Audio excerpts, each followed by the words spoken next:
pájaro desde arriba del todo me voló justamente al suelo. Entonces le dije,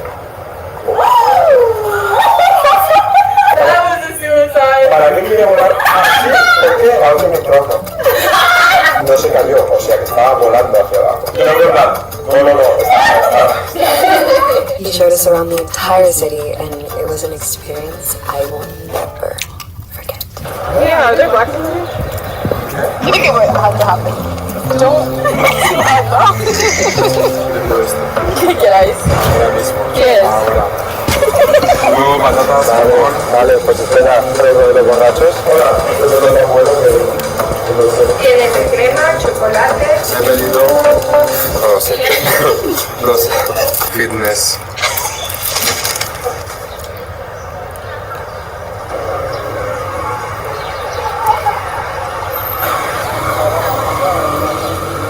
Divinos. Okay.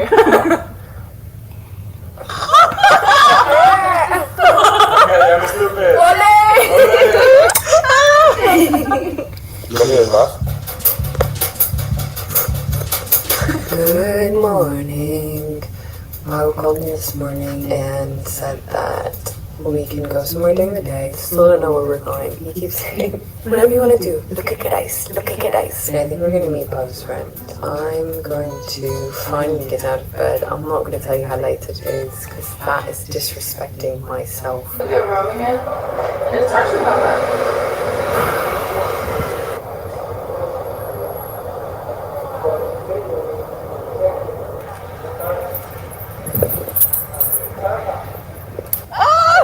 Thank you. How cute!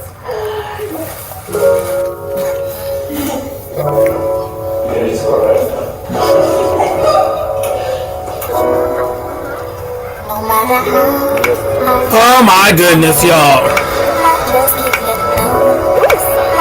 Look. Nice mask. Empanada de qué? Oh my goodness.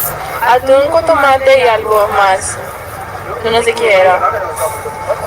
¿Atún qué? No me gusta. ¿Qué era? Sí. Sí. Tiene algo por el centro, yo no sé qué.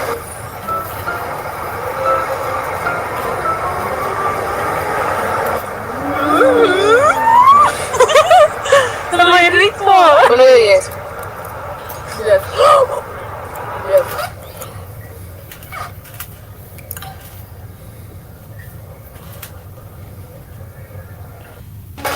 You know how sad this is, folks? We're going to talk about Spain. Spain! Y'all want some?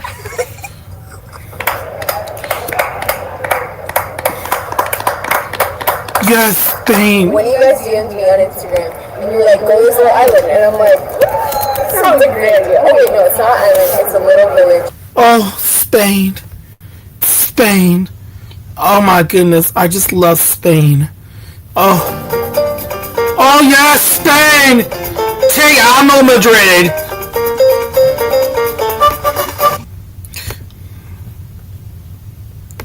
Oh goodness gracious me, Becky is happy. We're here in Spain. Spain!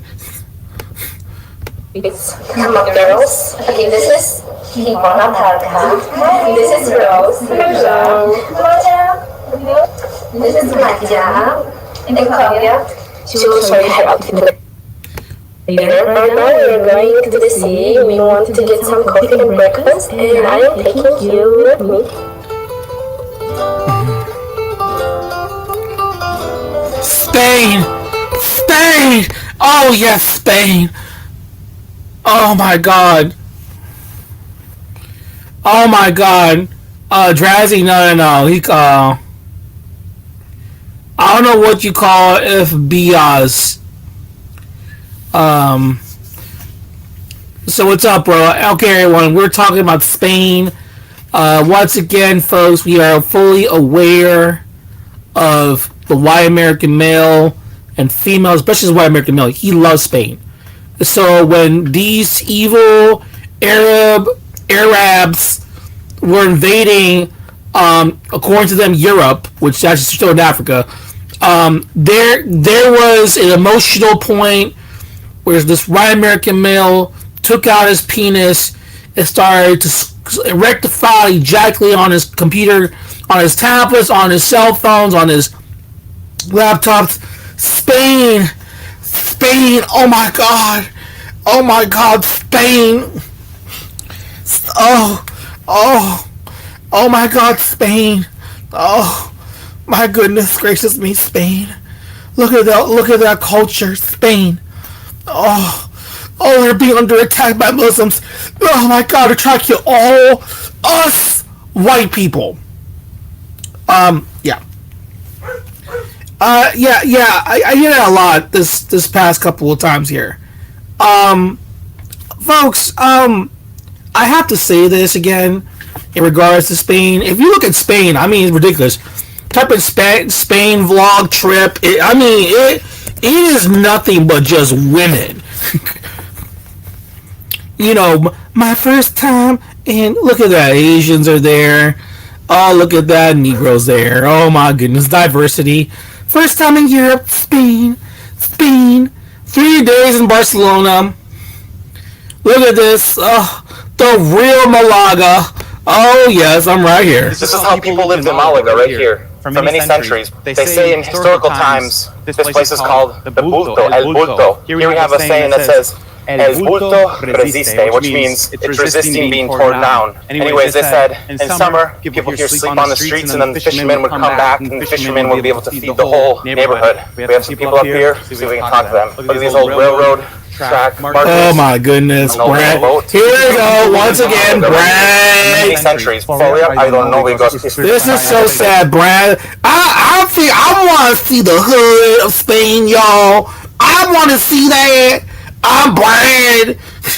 I'm being nosy. I want to see the poorest going on here. Oh my goodness, social media. It's Spain.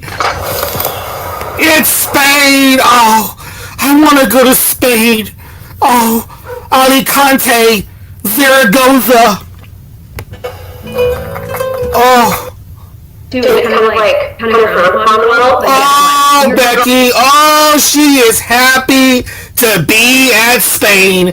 Oh, oh my God. Oh, so when they found out that Spain was under attack by these evil Arabs, these white Americans had gone full force mode and went on the defense mode. Y'all, I'm telling you, Spain, oh my God, my beloved Spain is under attack, and we, as white people, are being under attack. Look at us. Look at our white people. I mean, bro, shut the fuck up, man. It is embarrassing to sit here and hear white Americans grovel like bitches. Spain, oh my God, Spain, oh, you know, like, I swear to God, if Spain was a penis, this white American male will deep throat that shit in a heartbeat. Give me that cock. That's how much you love they're with Spain. Oh, Spain. Oh, look how magical Spain is. Oh. Girl packed it. I checked that. I'm so excited. Now let me show you pieces of the Airbnb to show you where I'm staying the next few days. This is a cute little home. It's actually my own place, which is rare to find in Airbnb nowadays. Oh. Of course, Becky's by herself with her mama granny, with his granny pants. Oh my goodness. I walked into a tapas restaurant. No place to sit, but it was all locals, like literally all locals, not a single person spoke English in there. So I was gonna say that there's no place to sit, and so I'm walking to another tapas place because I really want the, what is it called, patatas bravas, and I want to try that here. So I found another place that's ranked really high, but like not touristy so much. So we're gonna go there. Okay, I found a spot. It is adorable. Look at this view I have right here. Oh my God, Becky is excited. Oh my God, look, this is a urban setting. I'm amongst the people, my people, the white people. Oh yes. I'm Becky. Yes, I am. But it's here. It's a little topless restaurant. He gave me the English menu, so that was really nice. Now, Becky, why do you think he gave you English menu? Do you want to know, Becky, why he gave you English menu? Because he knows that you're not Spanish. And when I look at white Americans, and I look at these white American males on social media, just sitting there groveling like bitches. Oh my God, Spain's under attack. It's the reconquistas. Oh my God, this is what's happening. Oh my God, they're gonna kill all the white people.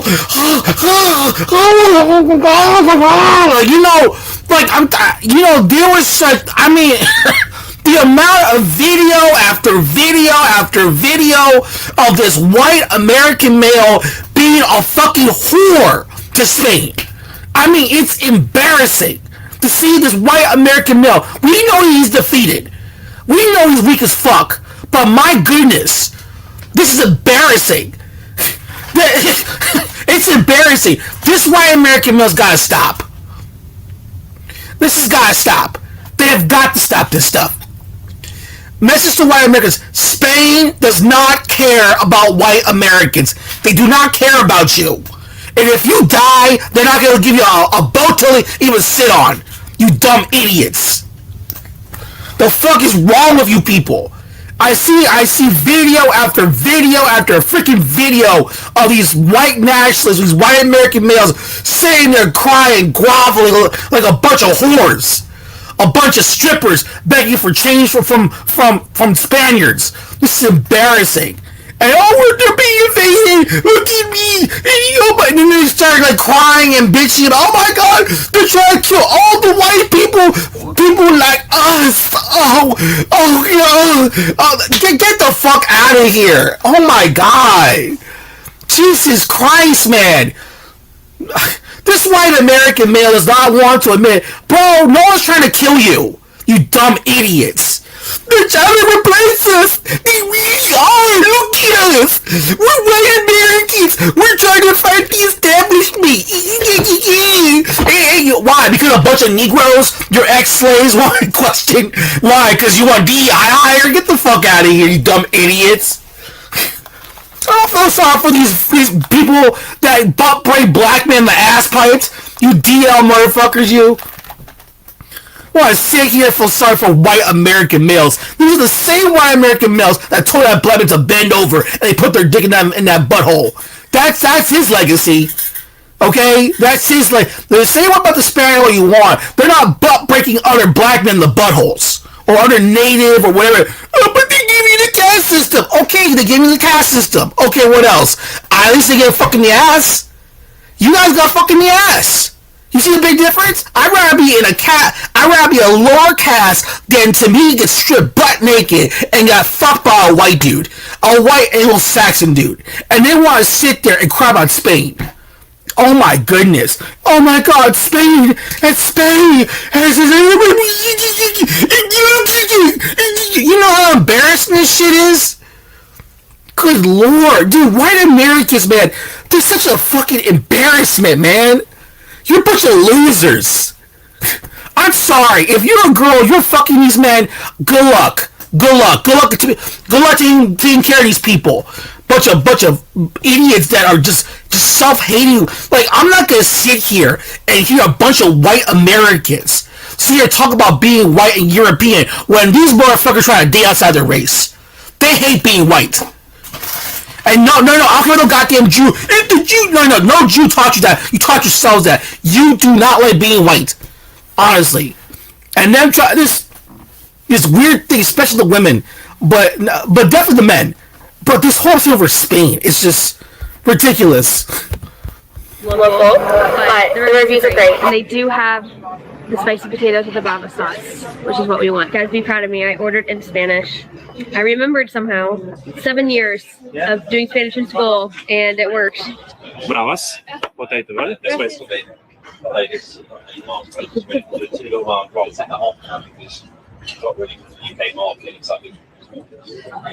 Could we get some Pero, o también, pero, porque ese es el grifo, ¿vale? Bueno, a través de los comensales.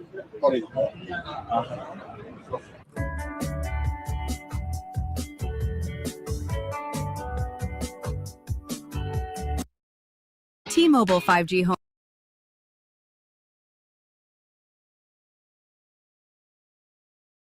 Like, I put my phone away so it's safe. And then I had Sydney Mapper telling me where to go in the ears. And that was a tip whenever I moved abroad. I was told to do. So it still works to this day. But like Uniqlo's here, Primark's here, Zara, like all the shopping places. There's like Five Guys. They Americanized it there.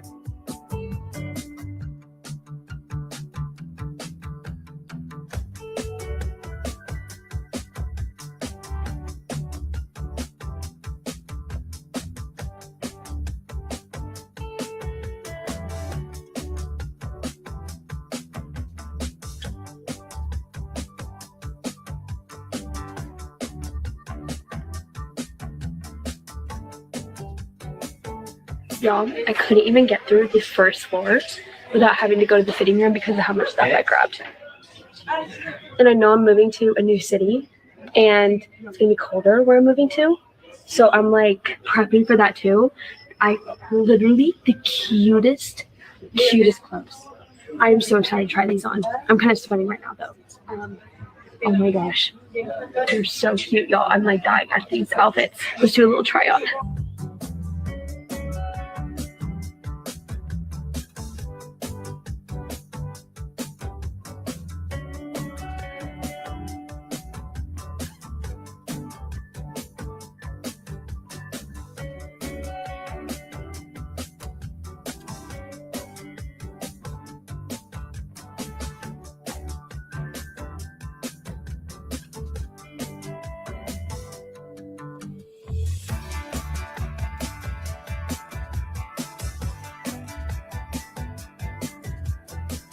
Oh God, Becky can't dress. She can't dress. Oh my God. I'm just trying to dress my clothes here. I'm recording myself over here. Oh my God. I got no man.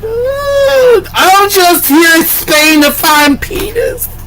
My men, my white American males that I love, they're shitting on my image. And half of them are gay.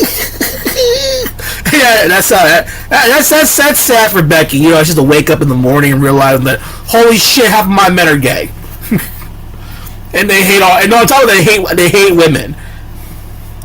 That's what they do.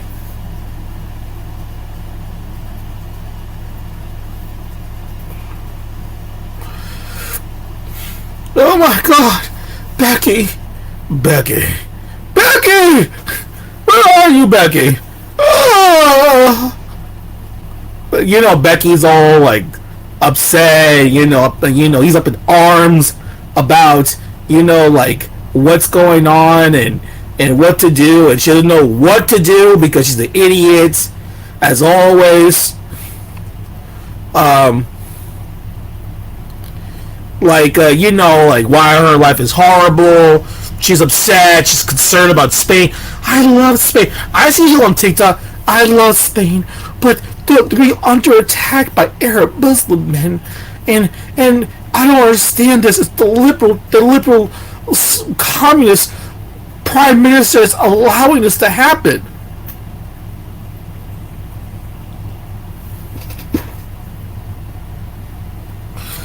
Oh my goodness. Oh my goodness. It gets I live there. No matter how good I can speak it, I can be an American. I'm married to a Dominican. You ain't there. It's just scary, folks. It's just scary.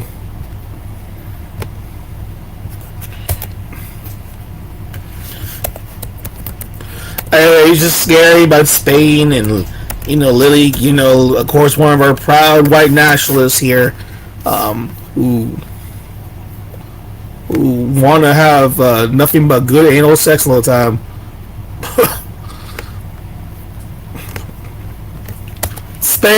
Spain. Oh my god. The fuck? Oh my god, like, you know, one of our founding members, you know, one of our dear founding members of when it comes to this whole moment of this love for Spain is definitely people like Glenn Beck. These right-wing conservatives who are just throwing themselves like whores onto Spain, even the leftists too. They're just in love with Spain. They're like, I don't know what's going on with Spain, but they just love this shit. Across it, an American city full of American citizens with a fence around it. And every square foot outside of that fence is Mexico. That is a place called Ceuta. It's Spanish. It's been Spanish since there was a United States. I want you to picture a piece of America sitting on the wrong side of the Mexican border. Not near it. Across it. An American city full of American citizens with a fence around it. And every square foot outside of that fence is Mexico. That is a place called Ceuta. It's Spanish. It's been Spanish since there was a United States of Ceuta. It's Ceuta. It's Spanish. That is a place called Ceuta. That is a place called Ceuta. That is a place called Ceuta. That's what it is, folks. Because imagine a planet where there is a fence full of Americans, and surrounding it is evil Mexico. Yeah, there's a place that actually exists. It's called Cancun. It's called Los Cabos. It's called Puerto Vallarta. It's those resort places. They got these big fences around, and they put Americans inside, and everyone's just evil Mexico. Like that's there you have that already, sir. You see how stupid Americans are? You see how like right off the bat they have to compare something. Imagine a place. They're all fenced around. And you know there's beaters everywhere. And you know, this just goes back to what I've been saying this the longest time about this white American male. He has no idea what the fuck he's talking about. Hey, imagine that's what's going on. No. Stop comparing the two. It's not the same thing. First of all, Morocco is not bordered to Spain. Okay, there's a big ass ocean smack in the middle of it. That's actually way better than a wall. Okay, they did not invade Spain. They invaded the Spanish part that's in Africa. Okay, that's what's happening, and they did not actually invade the mainland of Spain. It's Spanish. It's been Spanish since there was a United States of America. And it sits on the coast of Morocco in Africa, which makes it the only place on Earth where you can walk out of Africa and into the European Union. Let me say that again because that's really important. The only place on Earth where you can walk out of Africa and directly into the European Union. Okay? Yesterday, thousands of people did exactly that. Yes. Some walked, most swam. I mean, this is insane what it looked like. They were coming in dump trucks. It was very well coordinated. And what a surprise! All 20-something men. No babies, no women, nothing. 20-something men. The shelter that was built there was built for 500 people. It was when they started holding 700 with hundreds more sleeping on the sidewalk. The facility for children who arrive with no parents is at 24 times the capacity. That's a school built for 100 kids with 2,400 inside. 9 people drowned yesterday. Bodies were washing up while people just kept coming. Over 20, bro. And Madrid's response? Very effective. Send 60 soldiers. 60. That's 2 school buses. What? Now, wait. Why is Glenn Beck lying to my fucking face? Why are people being weird to me? Listen. I told you about white Americans, man. They have a delusional thing about the world. Okay, let's get this off the bracket here, okay? When we're going to start pointing out the fact that it is kind of weird that a country that's called Morocco is being supported by Trump and Benjamin Netanyahu from Israel. And remember, they are literally trying to punish Spain. He says that this is what he said.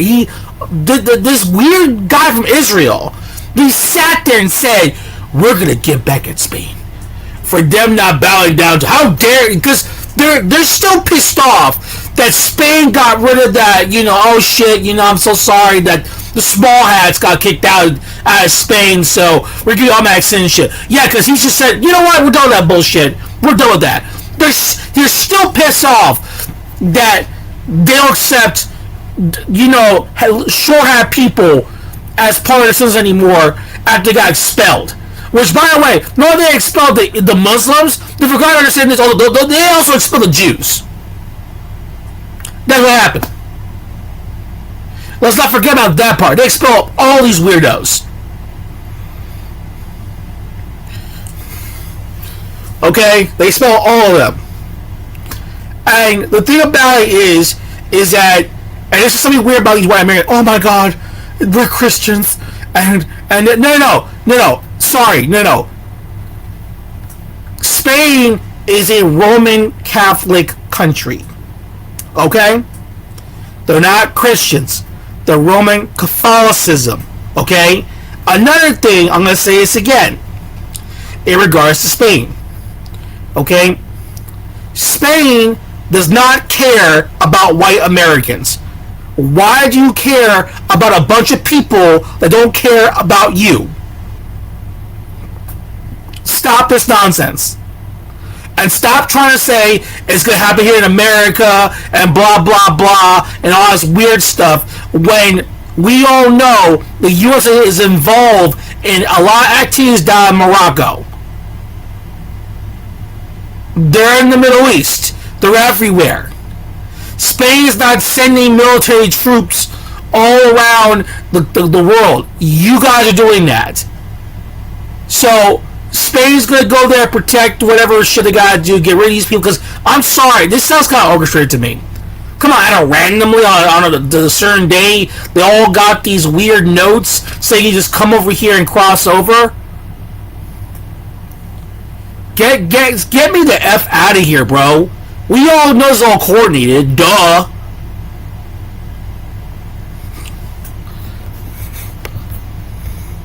That a court in Spain opened the door. So a swimmer gets the whole process. You swim in, you get a lawyer, you get an interpreter, you get asylum claims. You're there for a month. You're never leaving, okay? It's a no trespassing sign on the front gate of the property with no back wall. Now, here's the part that I don't think anybody's reporting.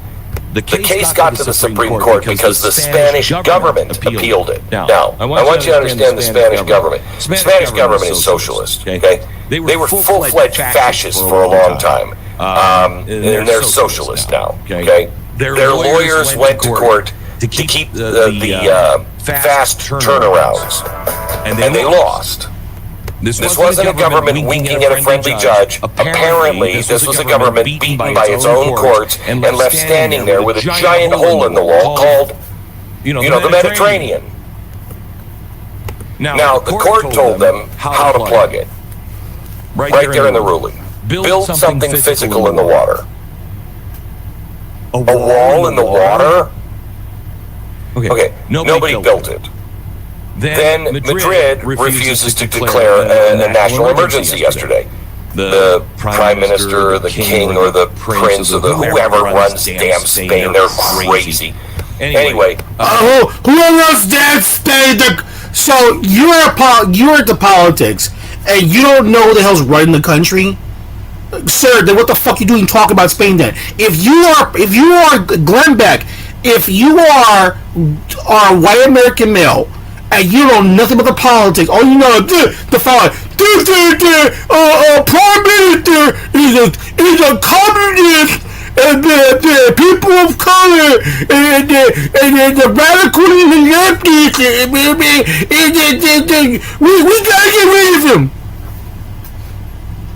If you're gonna talk like that stupid dumb shit, I don't want to hear you talk.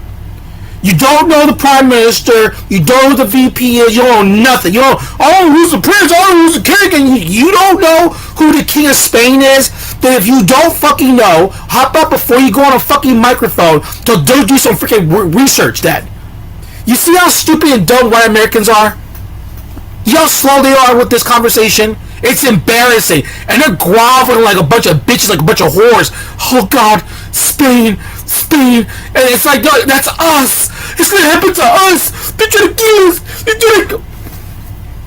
Bro, no one is trying to kill white Americans. No one. Y'all do this to yourselves.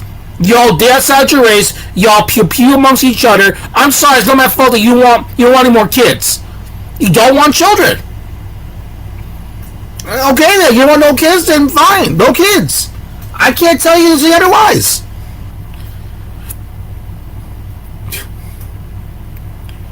They want to sit there and tell me, oh my God, oh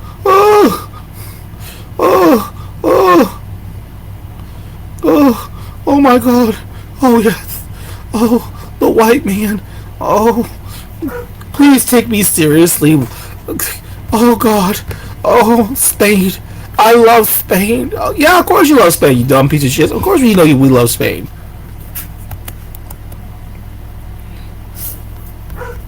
This is Spain. Oh. Spain, and oh my goodness. I just love going to Spain. Spain's a magical place.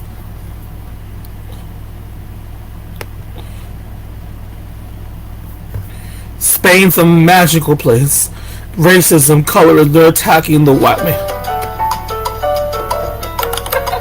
They say 72 hours isn't enough time to fall in love with the city. Actually, no one ever said that, but I'm saying that they said it, okay? Whatever. And they were wrong. My boyfriend was already there for work, and I thought, why am I sitting at home right now? So I booked a last-minute flight, checked my cutest fits, and landed in Madrid with zero expectations and a very dangerous amount of free time. I came for the shopping, I stayed for the food, and somewhere between the streets, the late nights, and the best meals of my freaking life, Madrid completely won me over. So grab your coffee, get comfortable, because you're coming to Madrid with me. Oh, look at that. Oh, look at Keisha. I didn't even tell you that he is there for a work trip. And we planned this trip so that I can join him later. Have like a long weekend in Madrid and kind of chill, because we've both been very busy recently. By the way, this cream from Henriksen, it's like a brightening cream for under your eyes. That's literally what keeps me going at night right now. Or in the morning, because the last 5 days, I've really... Oh yeah, Keisha loves Spain, bro. I want to let you know about the white supremacy. Like, then this female was like, oh, I will never go to Spain. I will never go to Spain at all. Those are the people that enslaved my people. Enslave your people? What the fuck are you talking about? Those black people down in Latin America, that's our ancestors. Oh, here she is, Keisha, proud being Keisha. Look at her. They're interracially dating. Interracially, look, right there. Look at that. Interracially dating in love with her white European man. I don't know if he's European. I don't know. Oh, let's make love in Madrid, Spain. Oh. You know when Keisha has interracial sex, give me that white cock. Give it to me. Oh, and then of course Brad be like, give me that black wet pussy. Come on now. Ugh, I love black vagina. Oh my God, yeah.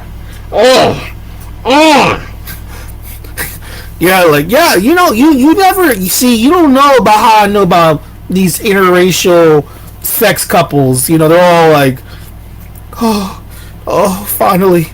Oh my God, yes. Give me that white cock, Brad. Oh, Keisha, I want your big ass on top of me.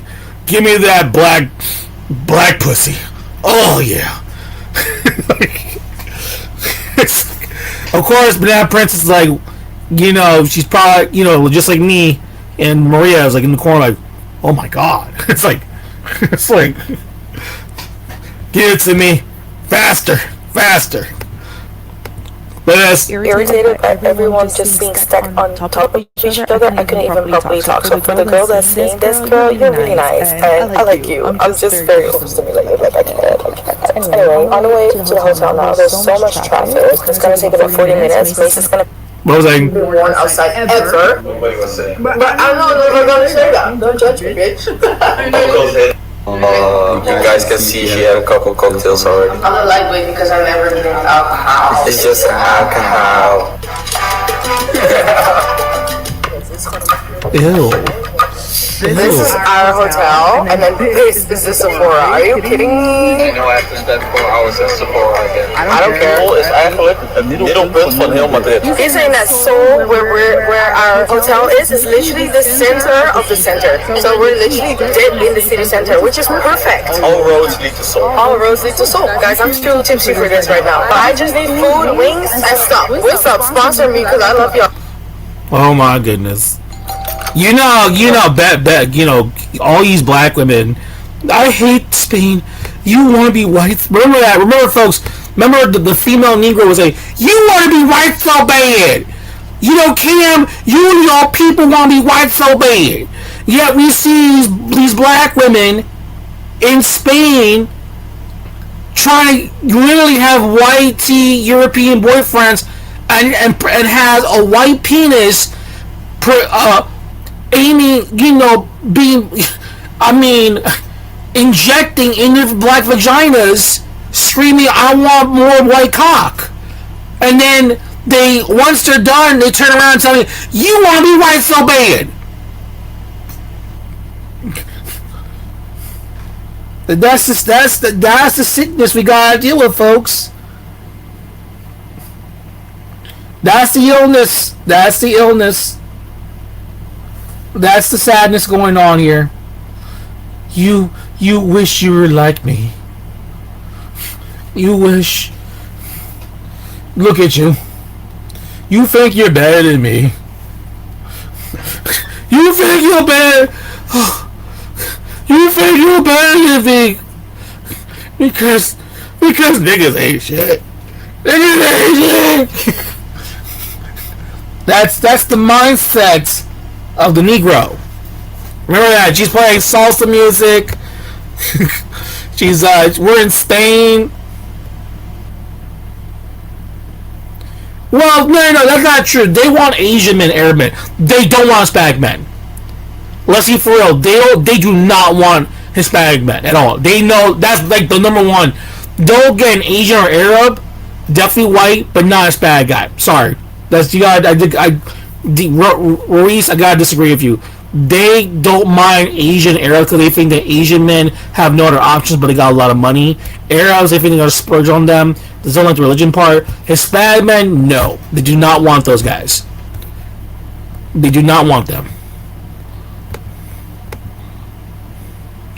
Look at this. And guys, I do have to say this was totally worth it. The food here in Madrid is of a different breed. So what I had is the burrito breakfast, a side of yogurt with granola, and Mace had pancakes, which is typical for Mace because he really loves sweet stuff. I'd say that my breakfast burrito definitely won because in the end, he breakfast burrito. Breakfast burrito. So I feel like if y'all go to Wax Cafe, get the breakfast burrito. It has like a side of chipotle mayo, which is divine. I loved it. Ew. Guys, we're back in the hotel. Ew, look at that. I mean, look at me. Of course, it's like props. Yeah, but they're not dating them. That's the thing. But look at that. I want you to understand this. Remember, these are women. And by the way, if you type in Spain vlog, you just see nothing but endless videos. Oh, look at Narakisha. Look at that. Oh, Nick Shirley with Spain Falls Smoking Migrants. Look at that. Oh, my goodness. Oh, more Becky's. Oh. We're here in Spain. Oh, my God. Is she from Spain? I don't know for sure. But, look at that. I met a boy in Spain. Oh, Madrid memories. Oh, my goodness. Guide to Spain, folks. Drinking Spanish food, eating Spanish wine. Oh, look at this. Back in Spain. Of course, Keisha is having a good time in Spain. And you know something about these dumb bitches is that every time I hear them talk about Spain, right, I get this weird idea. Oh, look, Muslims too. Oh my. Oh, you know, there's something to do with these Arab bitches, man. Arab women, they love Spain. Oh my good, Arab women. Oh my goodness. A Middle Eastern girl abroad here. I feel so connected to Spain. I really do. I'm from Tunisia. My friend's from Tunis. I'm from the States. I have cousins that live in France. And I always love Spain. Something about this country, it connects us to the Arab world. And it's like Spaniards in Latin America and Arabs, we're basically the same people. We are the same. We are the same. We are the world. We are the children. It's like, you know. Good. I told him I'd wait even half an hour. He's getting ready. God. That looks. Look at Let me show you where we're sitting. Without laughing. Like homeless people. Because there are no tables here anyway. Oh, look at these Muslim women. I think it's dubbed, right? Yes, dubbed. See how it is. Anyway, I tied my hair up because it was making me hot. I'm going in. Oh, she's excited. These noise women, they just love it. Oh, air! Oh my God! Oh, but look at all excited to be there. And you know something. You know how many women go there to Spain all the time? It's like it's a whole village. Oh my God! These men that are single by themselves. Oh my God! And I'm like, look at all these men, these military men, all these mid-20s military men just coming to Spain. Oh my God! It's like, it's ridiculous. Like, oh my God, look at this. Oh my goodness, look at that. There, oh, look at her face. Oh. Look at that face. I'm eating churros here.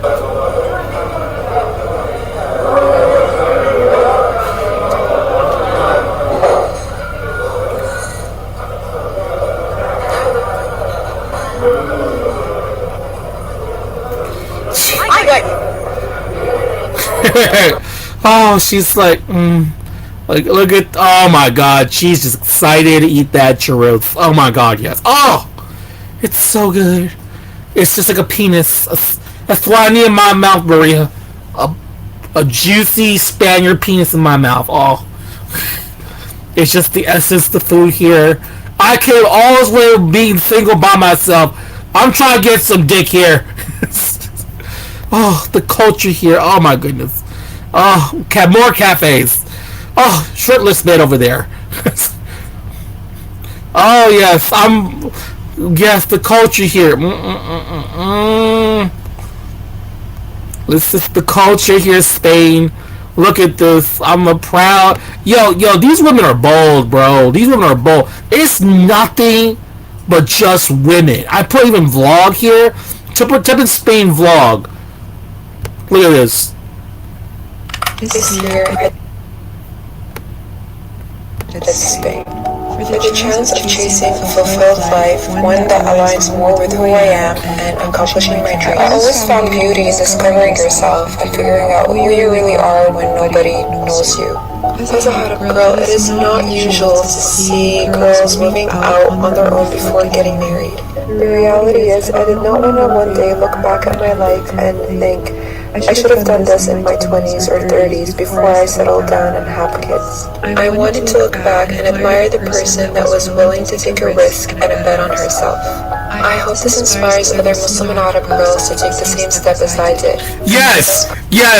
I want all these Muslim bitches to go to Spain, girl. Just go to Spain and explore yourself. Okay, now Maria, who's a female, has always told me this, Maria. She says that explore Spain. Maria's saying the following, Cam, we all know what they're trying to explore. It's that penis. And rest assured to you, when these people talk about white replacement and, you know, Spain being invaded, these white American males that keep obsessing over Spain, there's no question that those men want to fuck a Spaniard. Those guys are weirdos, bro.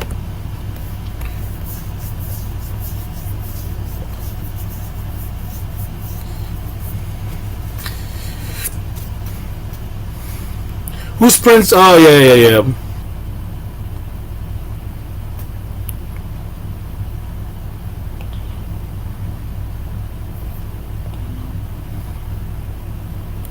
Ew.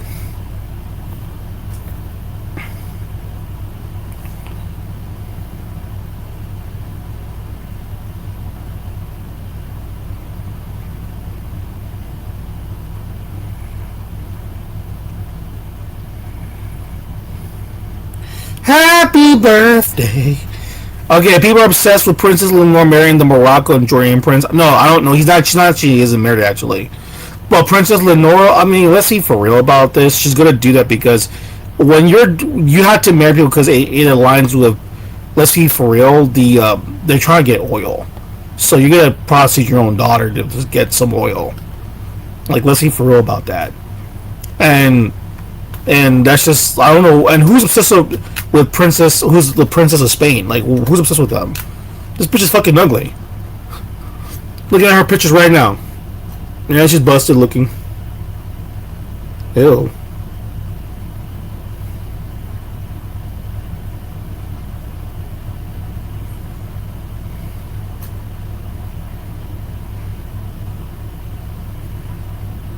Ew.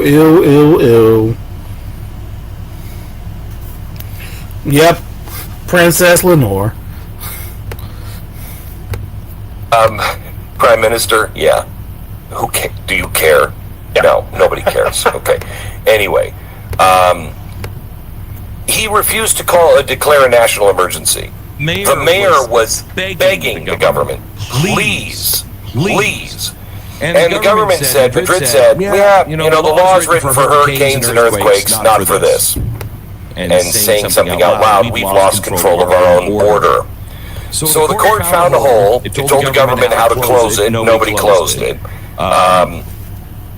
Conspiracy? I don't know. No, I don't think so. I don't follow Spain enough, I just know they finished that big, beautiful cathedral, and you're about to lose it to the Muslims again. Again, Spain. But anyway, this is just cowardice. At the bare minimum, it's cowardice. Most common way free countries lose things is you become cowardly. You don't want to protect it anymore. It's not worth protecting, okay? And we have been here before. I mean, that's, I think, the theme of the show. We've been here before, gang. But I mean, right here. This border, these two countries, we've been here exactly like this before, and it was the fall of 1975. Spain, their dictator, Franco, dying in a hospital bed. Okay. Spain still owns a chunk of African desert about the size of Colorado. Okay. And the World Court has just ruled that Morocco has no claim on that. Okay. The World Court. Morocco, you don't own it. Spain owns it.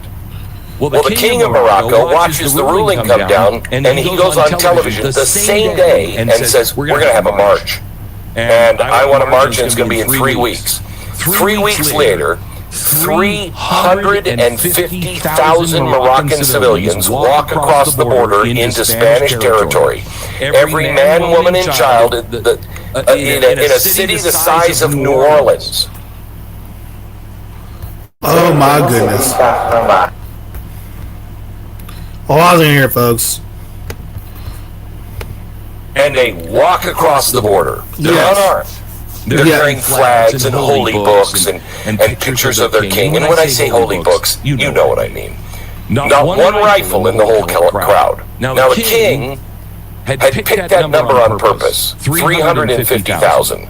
Because that's the number of how many babies were born in Morocco every year. And the message to Madrid was, this is only 1 year of us.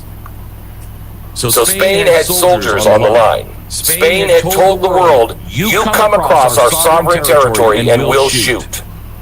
Yeah, they're not shooting. They're not shooting. Nobody was armed. How could we possibly shoot?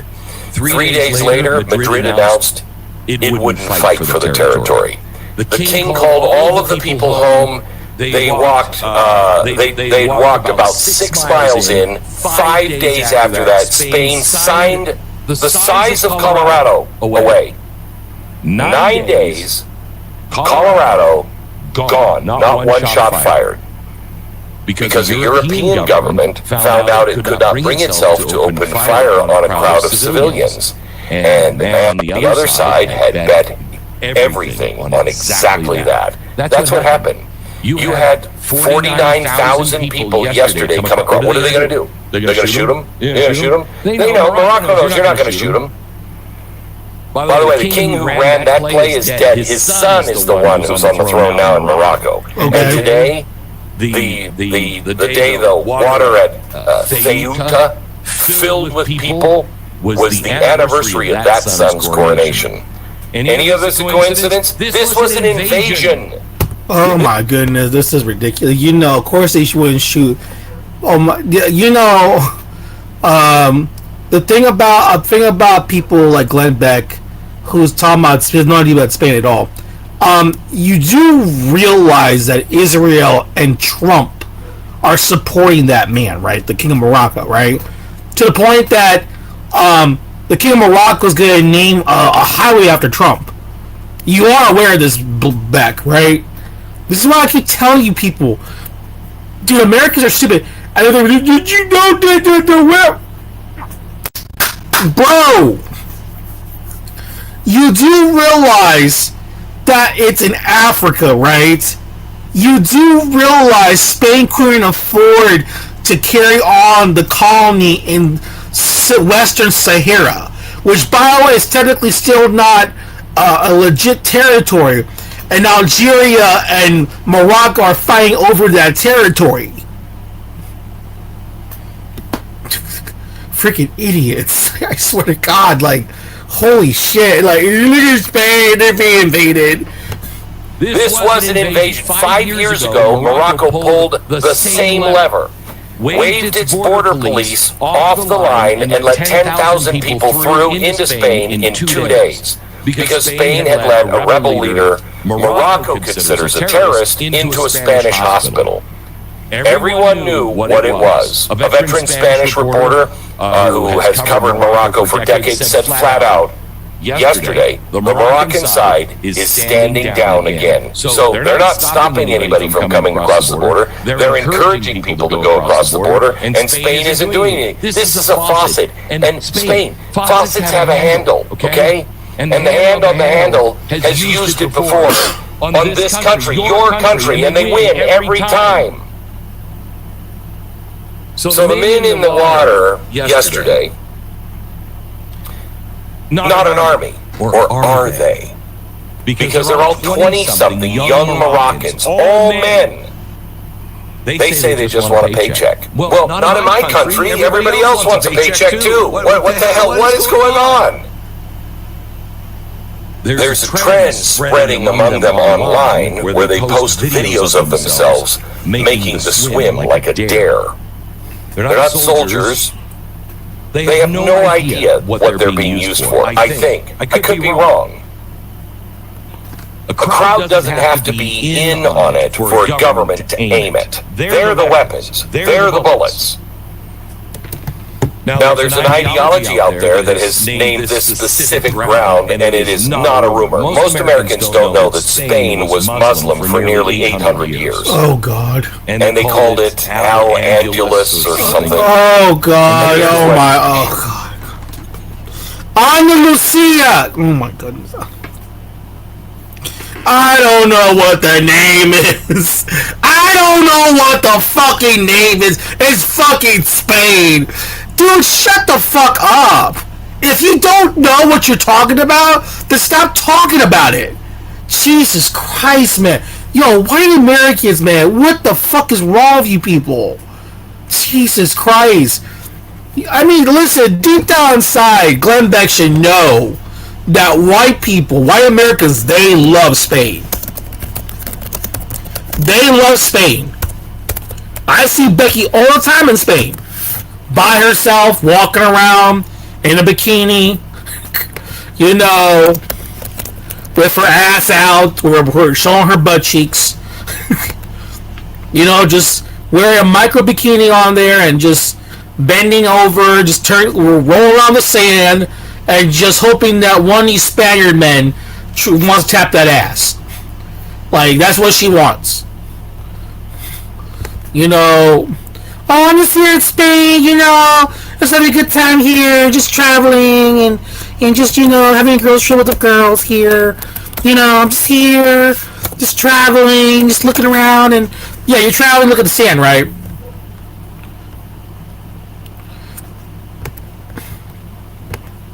The hell is wrong, you bitches? Come here, girl. Oh my god. Girls trip. We're here. We're here in Spain. It's like... To meet the girls, it's currently 5:30. I woke up at 4:30. It's Spain. Death for the British girls are going to be there. Death for the British chicks. British women love Spain. I mean, my goodness. They really, really love Spain. We're here. We're here, folks. We're here in Spain. We're here at Ibiza. We're here in Mallorca. We're here in Marbella. We're here in, you know, Valencia, Sevilla. You know, we're here in Spain. I want to hear to see the culture.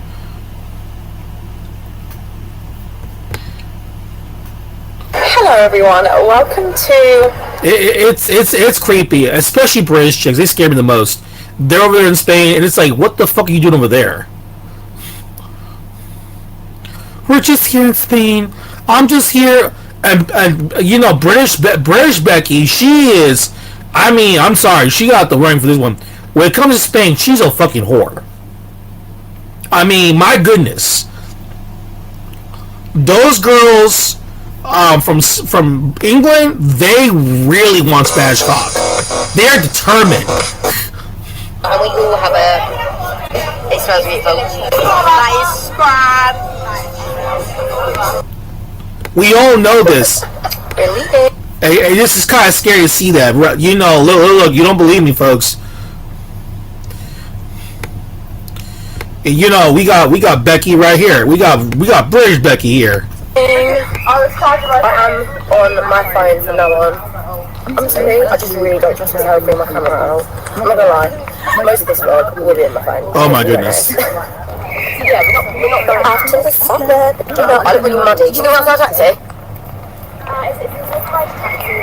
What's the number plate? Ew. I don't know what it says. Wow, too much fake tan, Becky. Rush. Getting an alright one for our dinner. Standard. Ew. Thank you. What did you get, Molly? Oh my god, that looks really stunning. Look at her go. Full tables here now. Cheers, honey.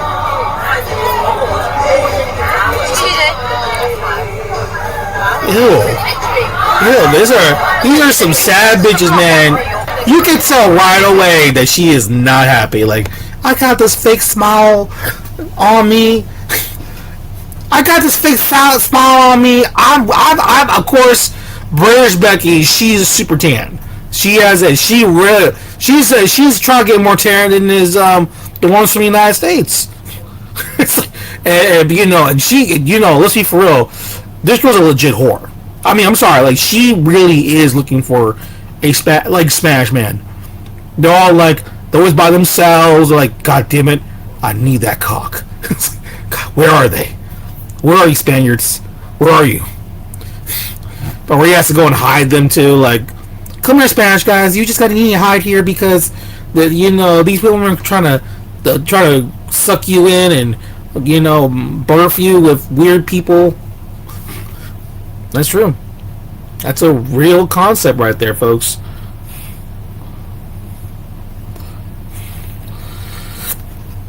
Look at that.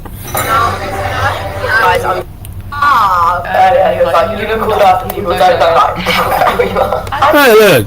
They're at that little... Bust it down! Bust it down! Oh, she bust it down!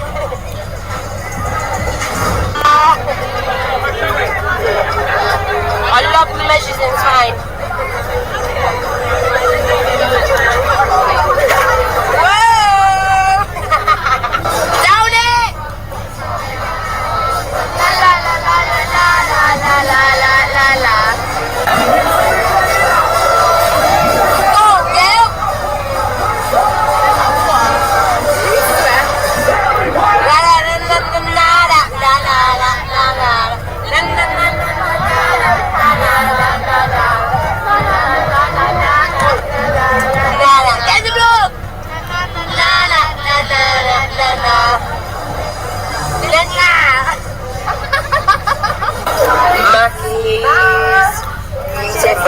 Oh my goodness. Oh my. Oh.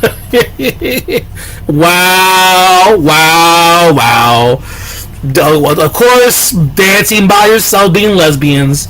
There's nothing. Lori, I'll be honest with you. Please don't be it. Please tell any of your white women out there that please don't go with a bunch of girls or a bunch of lesbians, because it is kind of weird. Like, if you want to go, I'd rather go by yourself. If anything else, because this is quite embarrassing. Now, remember, Spain is being invaded right now by these evil Arab Muslim men. But at the same time, we got a bunch of whores from England being complete sluts and looking for cock. And it's like, and she's dancing by herself. I just love Spain, and try to play some nah. Can't dance. I'm so tired. I want some Mickey D's. They got McDonald's. Where's Maria at? Look at her. Yo, I told you, man.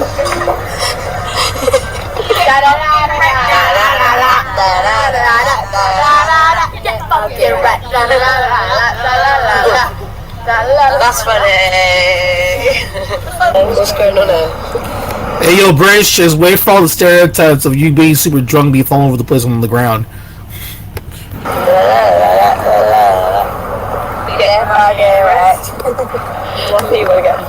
One just stay right for a car. Why is it so hard? Yes, it's taking so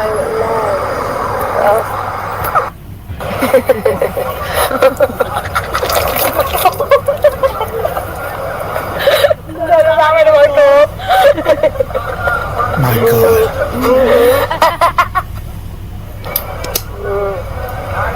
Is that nice? That good? No. 3 out of Ew. My goodness, she's waking up in the morning. I swear to God, even when they're lesbians, I swear to God, these girls just don't be surprised they'll lick on each other. Of course, these guys, oh my God, you're all look at this. Oh my goodness. Oh my goodness. So again, this is so exciting. Today is Sunday and we are going to Charlie's house for barbecue. Okay, I'm sorry. This is embarrassing. Yo, girl, you got some this is some super, people don't understand this is super tan shit on your face. Super tan shit on your fucking faces. This is not a real skin color, folks. It's all fake. Super tan. You have this like heavy eyeliner, all this stuff going on here. We know Becky's here. We understand how they operate, okay? But I'm still confused about this because, Glenn Beck is like, he doesn't understand the presidents. He doesn't, I don't know what Spain is, and you're being conquered by Muslims, and I'm like, looking at him kind of weird. I'm like, so what if you caught by gay men? The fuck are you talking about? You got other things worried about this stuff. Falling all over the place. I said, are you sure they're not in Huntington? I said, Lauren, so Lauren, are in Huntington, right? So your drunk white chicks, are they like harassing a Hispanic men over there? Come here, Jorge. Come on, Jorge.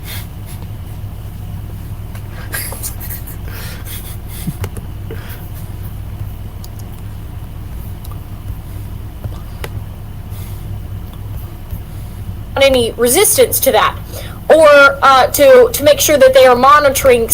See, overwhelmed, adored, you would fail. So that's what's happening in Spain right My now. goodness. I find it a little bit convenient and a little bit odd that this is all happening now on the heels of Spain burning.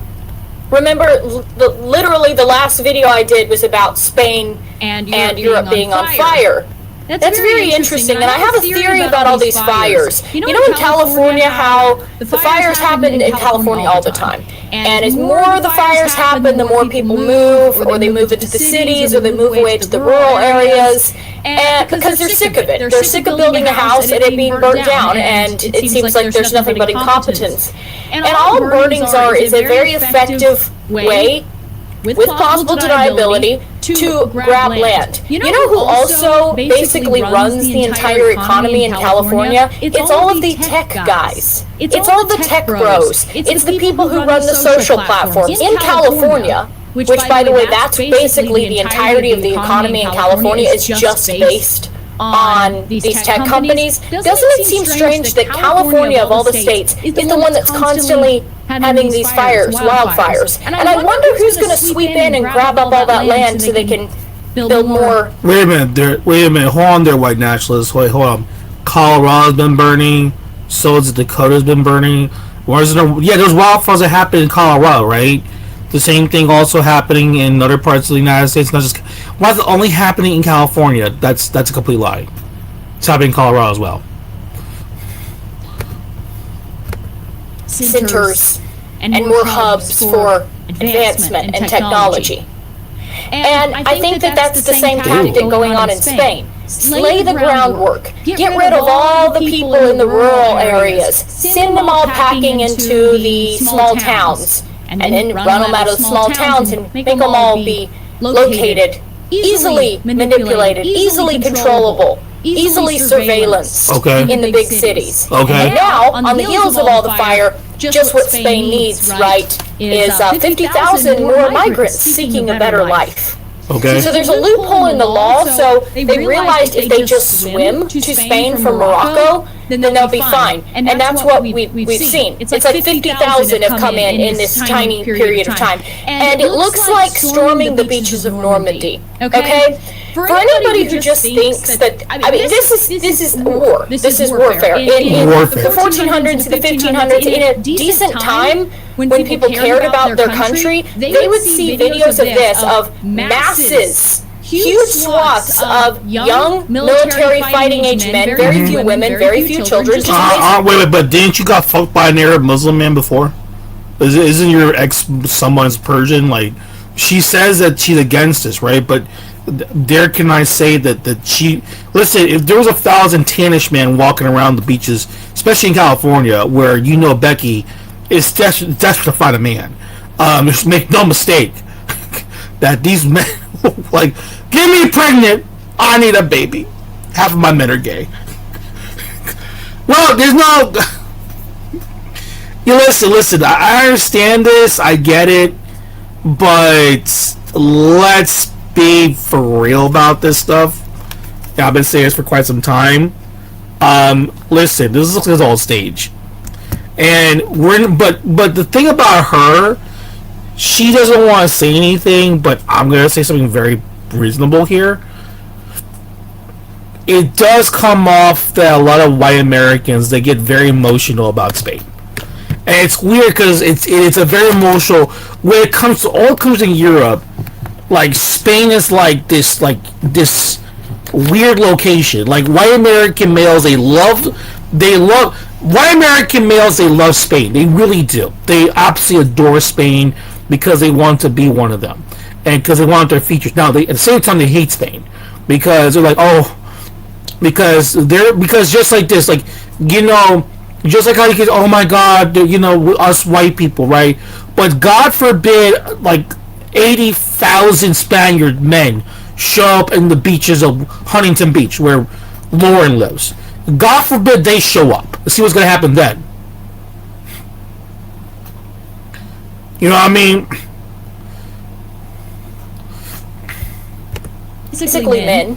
They would see swaths of men landing on their beaches and storming up the beaches, breaking through the barricades, running through the streets. They would see that as our country's being, they ambushed us.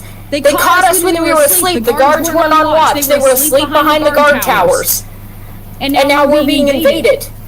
That's how a normal country, a proper country would respond. But before we look at the footage from Spain, this is the behind the scenes of what's going on in Morocco. Looking like the 14th century again, actually. In Morocco, these people are flooding to the border of Morocco, the border that's closest to Spain. They are all flooding down here. They're all being directed there. There's footage of people putting them in buses in Morocco and bringing them to the border, providing them with the supplies that they will need to swim across to Spain. So this is going on in Morocco, okay? Does this look like D-Day to you? Does this look like if you were a Spaniard living in Spain in your little coastal town, or you're even a tourist?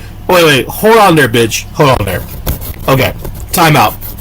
First of all, you do realize that this is in Africa. I want to understand this again. There's this imagination that they have in their brain cells. You do understand that no one actually invaded Europe. Okay? They're in a province in Africa that's part of Spain. And they're using that as a way to try to get entrance into the EU if they get the citizenship and all that stuff. Obviously, it's not going to work. Obviously, the majority of them are going to leave, go back to Morocco, and they're not going to get entrance into actual Spain. They're just not.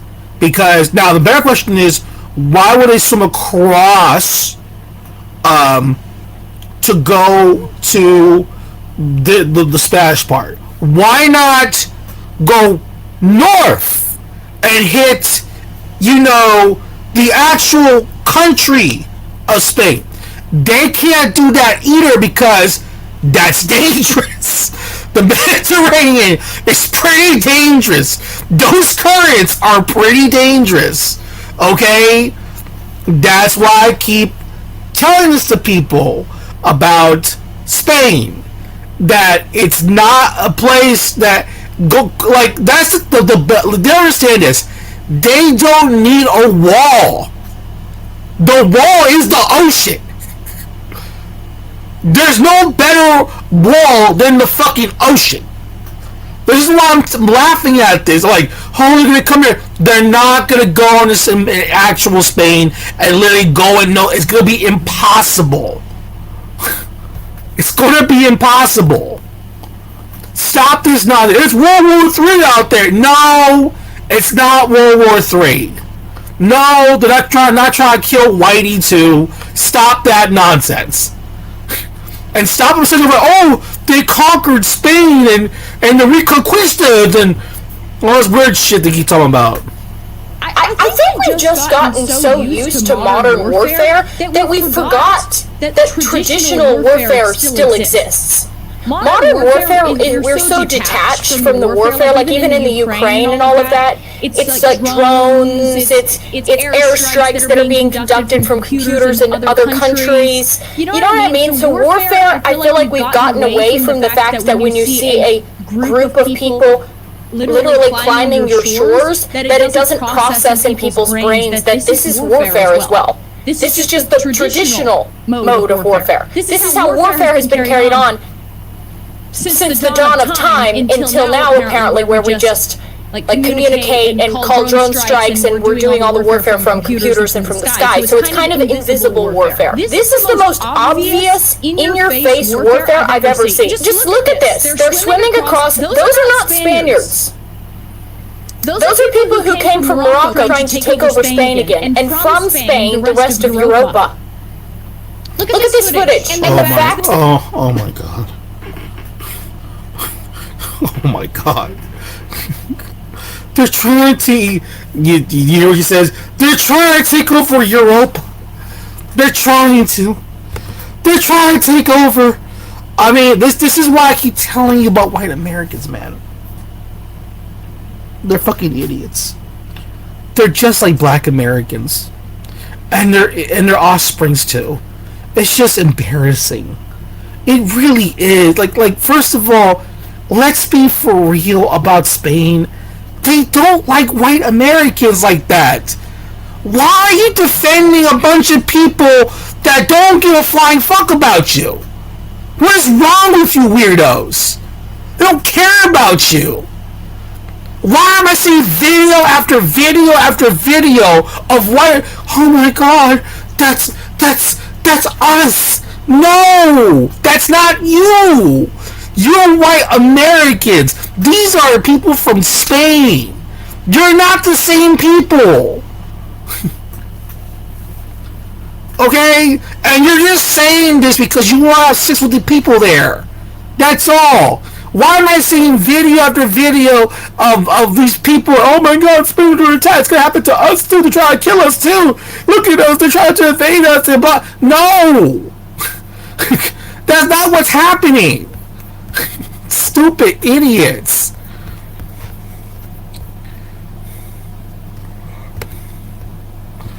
I mean, it's just ridiculous.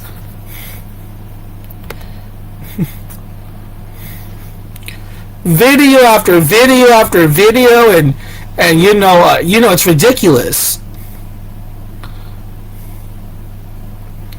Today we're here. It's me. We're here in Mallorca. Oh my god, yes, we're here. I just love Spain. Oh my god.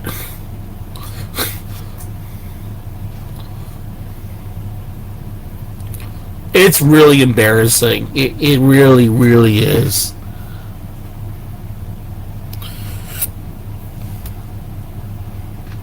It's some sad shit going on.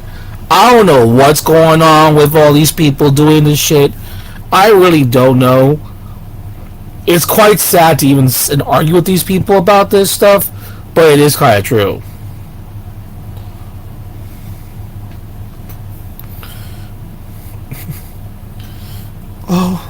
Oh my god, Spain. Oh my god. I love you, Spain. It's like, oh my goodness. Look at you, Spain. Look at you.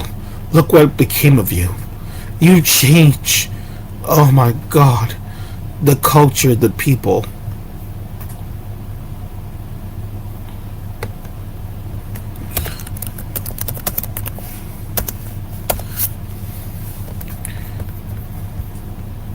And you know what's so funny about this? It's like, a lot of women go to Spain because, they want to get dicked down by Spaniard men. Because, the guys back in their home country are not that pretty.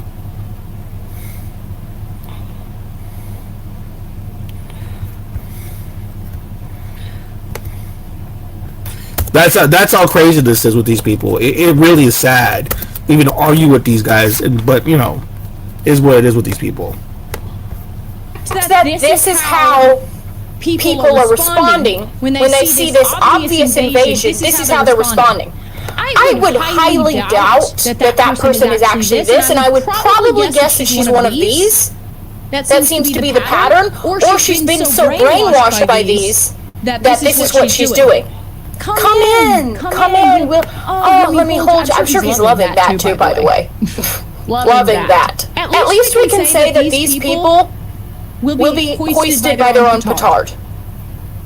we can say that that's at least what's going to happen. Okay, so in this video, and this will go into, I'll explain this rule a little bit in depth as we go on. These are migrants trying to illegally enter people's homes. So once they've swam across, they're now in Spain.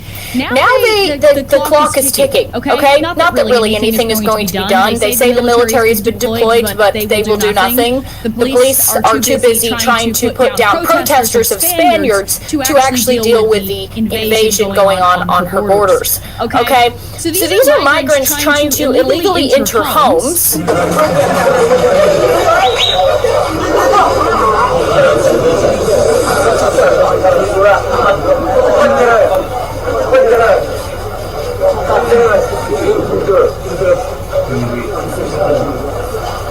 So as you can see in there, and this is happening all over this town in Spain. So what's going on here is once they get out of the water, once they land on Spain, they have been informed of this rule, okay? The Moroccan government is all in cahoots and they are sending these people over here. Why do you think they'd be doing that? Wouldn't they want to keep their able-bodied men in their own country? Or maybe they're having a vision of expanding and taking over Spain again. Okay? So this is the 40-hour threshold rule. Okay, so this is what's going on. This is why it is incentivizing these people to break into people's homes, break into buildings that are abandoned, break into any building that they see because of this 48-hour threshold rule. If they remain undetected for 48 hours squatting, the property becomes their domicile under constitutional privacy protection. So this means police cannot just go in there and arrest them. They cannot go in there and see what's going on. The property owners have no rights now. And the police would be required to get a judicial warrant to enter this domicile, this home now that these people have literally still dripping from the sea that they climbed out of. Now they're on to breaking into homes because of this 48-hour rule. Police have to get this judicial warrant to even go into the house, to go look in the house under the Constitution, and that, of course, puts it into this lengthy, sluggish process that could take years before they actually do anything about it. By that time, the whole family has arrived. By that time, there are new children in the house. By that time, they are fully ensconced in Spain. So what do you think that's doing? Beautiful. It's not only inspiring these people to come, but it's also wait, time out. Hold up a second there. Time out. You do realize that Spain also doesn't want your people there too. You are aware of this, right? You are aware that Spain does want nothing to do with white Americans. In fact, just how you keep saying they're coming to them and invading and all that stuff, and that's true. They don't like Muslims. That's a fact. We all know. They don't like black people. They don't like their biracial mixed children. They don't like them. Okay, this is the way it is. Okay, but you do realize that Spain does not like other Europeans. You are aware of this, right?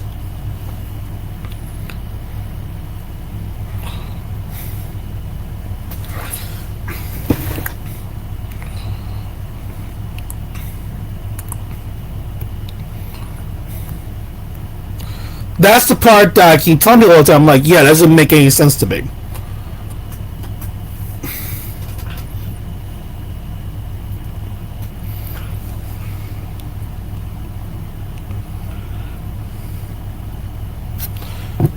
That like that's the thing about this mythical thing about no, they think all white people think stick together. That's not true. That's not true, and we all know this because, and let's be for real about this, just like how I keep saying to people that there's a lot of Spaniards that don't like the Moroccans being over there. It's the same thing with American women that go there too, because what happens is, I'm gonna say this again, okay? Spain likes to be Spain. They don't like foreigners like that. Okay, they don't like foreigners. They could tolerate Latin American people. I'm not saying they're like them or not like them. but they tolerate them because, okay, you have a little bit of our culture, we can accept this. They can accept Italians and Portuguese, and that's about it. If you're Russian, if you're German, definitely British, Swedish, Romanian, all this stuff, I'm sorry, they don't want that shit. Because Spain doesn't see themselves as Europeans. That's the thing no one talks about. And no one really doesn't, people just don't understand. People from Spain, they really don't see themselves as Europeans. They really don't. They see themselves as Spain. And they do believe in the whole, we are the Iberian Mediterranean people, and that you are the others, and that kind of crap. And I wish Maria was here. And that's why they think this way. And they just don't relate to women like Lily Gaddis. If Lily Gaddis was to live in Spain, she wouldn't, we're white and we're white, we can blend in. Kind of like how black Americans do the same thing when they go down to Latin America. Oh, we can blend in, or you got the mixed race, biracial, mixed race kids in America say, I'm mixed race, I can go to Brazil, we're the same, we look the same, we're the same. Like, yeah, that kind of weird shit. It's the same process. No, you're not the same. And you're not similar too. You're just a foreign entity. That's all. And that's great you want to visit the country. That's great you want to get some dick. That's great you want sex. That's great you're going to visit and spend money on all that crap. Now please fucking leave. Because if you actually step back and read into what's going on in Spain, they're tired of the tourism over there.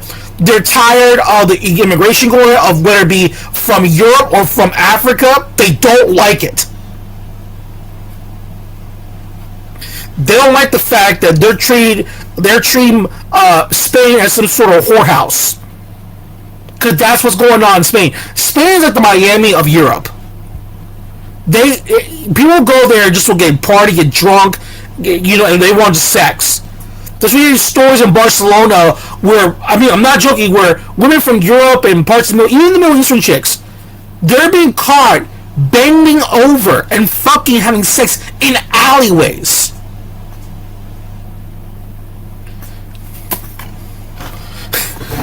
In alleyways. Lily Gaddis will do that. If it's Spanish, man, she'll gladly bend over for that man.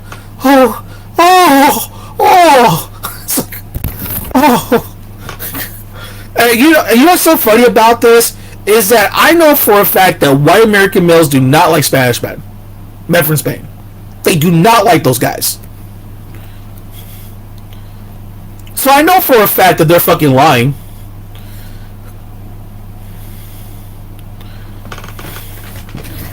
We all know this, folks. I know this. We all know this. And we know Becky's all excited for this. Beautiful weather. It's a beautiful city. I'm like genuine.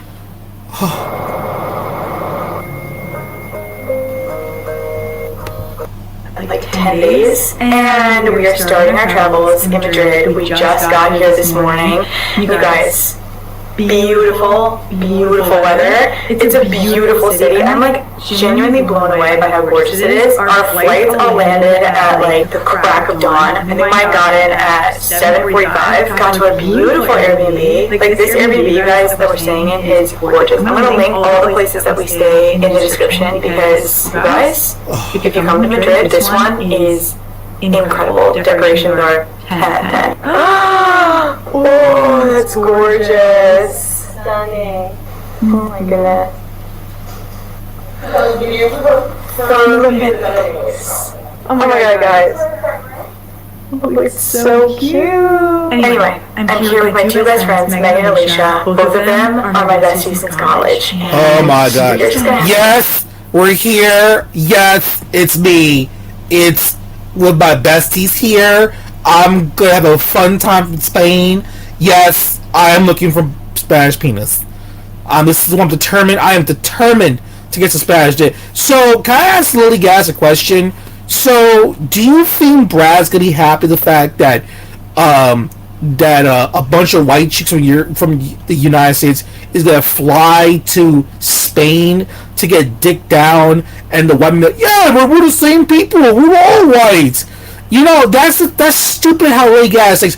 Do you really believe that white American males actually approve of their women to go to Spain and get dicked down by Spaniards? Like, that is not going to happen. But they're over there. About Keisha's over there too. Keisha, I mean, the one that goes around saying that we're anti, that we're going to be Spanish so bad, she's over there too.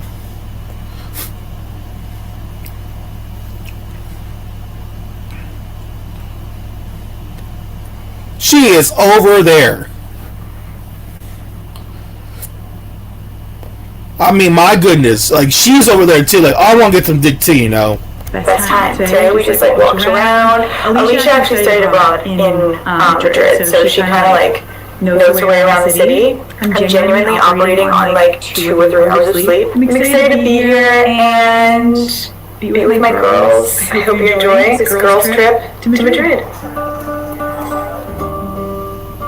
Oh my goodness.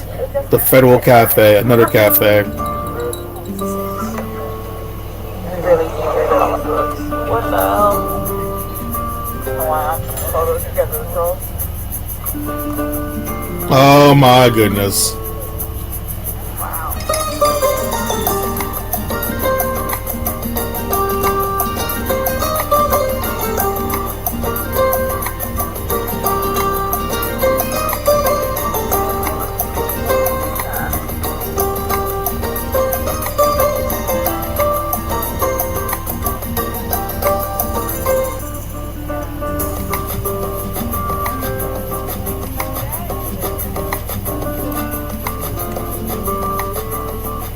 The girls went to go get wine. I'm missing both of their birthdays this year. Alicia's birthday was in July and Megan's is in September. Oh God. So I was like, this is perfect. We can do a mini birthday celebration together. Hopefully they're surprised. Happy birthday! By the way, I want to say a shout out to, this is why my whole point here. Happy birthday to Banana Princess.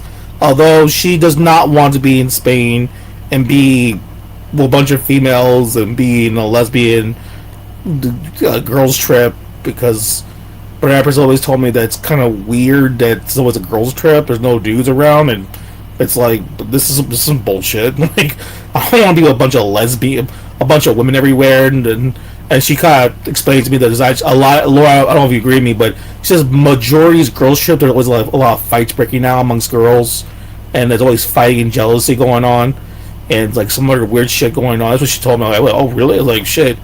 But the more you look at some of these like girl trips, it does get like a little lesbian vibe. Come on, let's dance and rub each other's. Come on, y'all. This is ridiculous. Oh God. Oh God, she's getting drunk again. She's getting drunk.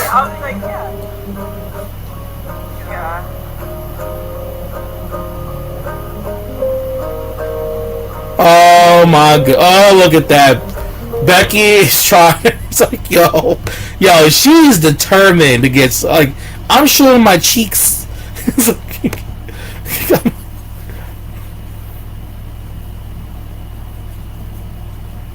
That's what I'm doing over here, Cam. I'm trying to find me a man. I'm just trying to show him some of my little cheek action going on.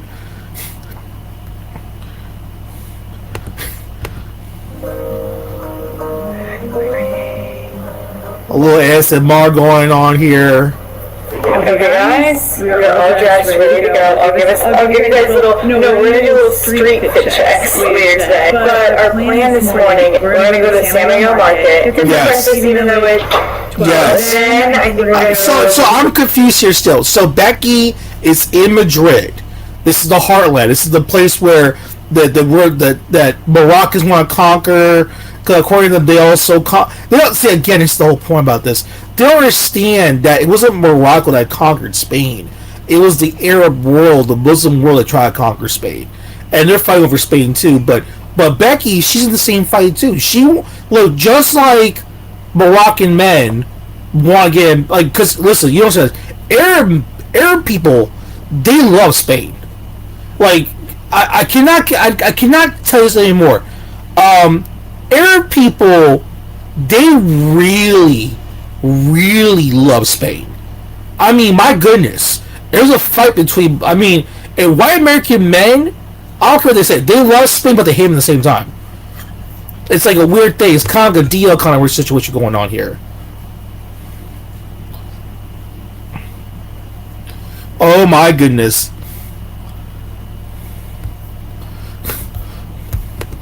To a museum. I think we're going to go to the Bardo. And then you guys, we have a very fun night ahead of us. So let's just get this day rolling.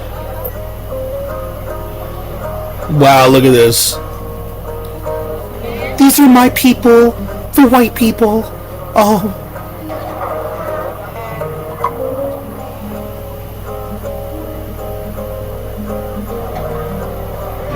This is your taste. Here's one.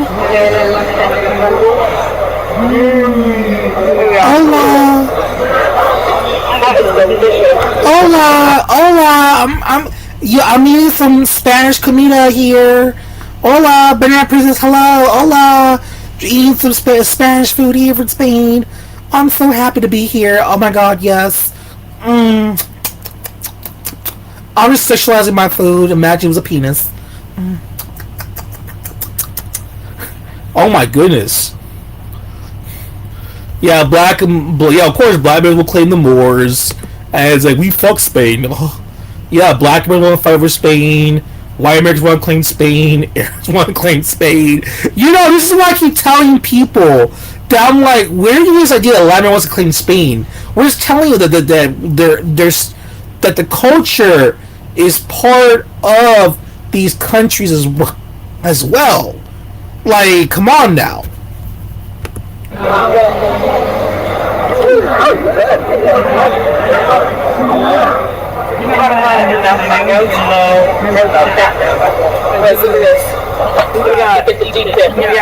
got croissants, prosciutto, and tomato. The meat's here a little bit. It's delicious. Look at that. Fire! Wow, look at that.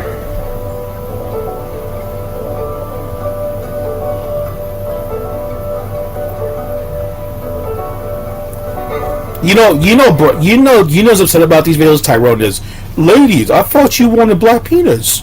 Why are you going to Spain? Don't you want the black penis? No, Tyrone. Your penis is dirty and gay. They're going to Spain because they want to find the men there. And you're so scared about this, they might have boyfriends or husbands, they still want to go to see the men over there. That's how crazy this is. Look at that. This conquered land here.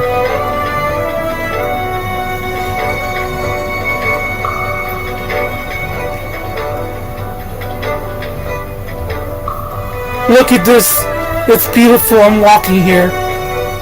European culture. I'm proud of my European roots. Oh, yes. Guys, we decided to next museum and go to this beautiful Botanical Garden. We're here at the gardens. Look at this. Walking by ourselves, as always. We're walking by ourselves in a garden. Oh my god. Folks, do you think Becky really is happy to be walking by herself, a bunch of other girls walking in a garden? Like, in Spain? It's like, oh my goodness. Look at that.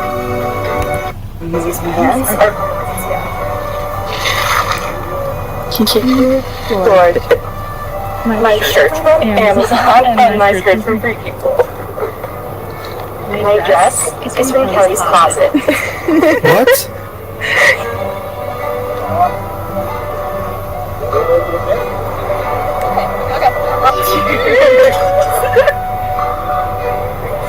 Oh my goodness, more alcohol.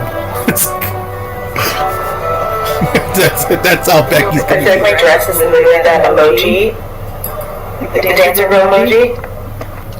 Oh my goodness. She's from Revolve. And look guys, I'm wearing my bangles. Oh my god, look at that! Look at that! Wait a minute. Bangles. Oh my goodness. Banana Princess, isn't that bangles? Isn't that from India? Girl, look at my bangles over here. Look where I got them from. I got them from India. Look at this. India. This ridiculous shit going on here. But it gets now back to the whole conversation about this crap. You know, let's go back to the whole conversation here about being colonized. Telling them, once you get there, this is how you get a free place to stay. But you gotta stay there, and as you can see, breaking into a house, no one's doing anything about it. Police aren't rushing to the scene. No, they're too busy trying to put down people like this. This is where the police have their full attention. These beautiful Spanish people who are protesting, they're dressed nice, they're clearly not planning on doing anything violent. They're just letting their voice be heard in the country that they paid for, they built, and their ancestors had to reconquer. Okay?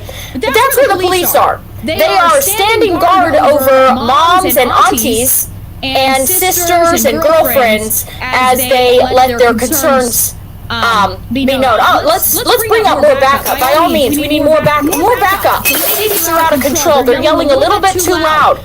The yapping is getting a little bit out of hand. So let's bring all our forces here. That's, by the way, probably why they actually deployed the military, because there's more and more scenes like this and like this. So they have to protect their own, of course. So this is going on in Spain. Like I said earlier, I was told by someone from Ireland. Those protests are not for what's going on. That's for another protest. They already debunked that already. You see how she doesn't want to fact check anything? And no, look what she said. Someone, now this person is from Ireland, not from Spain. Yeah. But the people in Spain are really over it. They're kind of wise to what's actually going on. So the Spaniards are kind of rising up. There's a lot of protests there. There's a lot of people that are fighting back against this. They don't want to see this going on, and they're calling for the resignation of Pedro Sanchez, who has told to the people, hey, we might ruin our country, but that's our problem. You stay out of it. You butt out. We're gonna let us ruin our country in peace because we're hospitable. We're open. We're welcoming.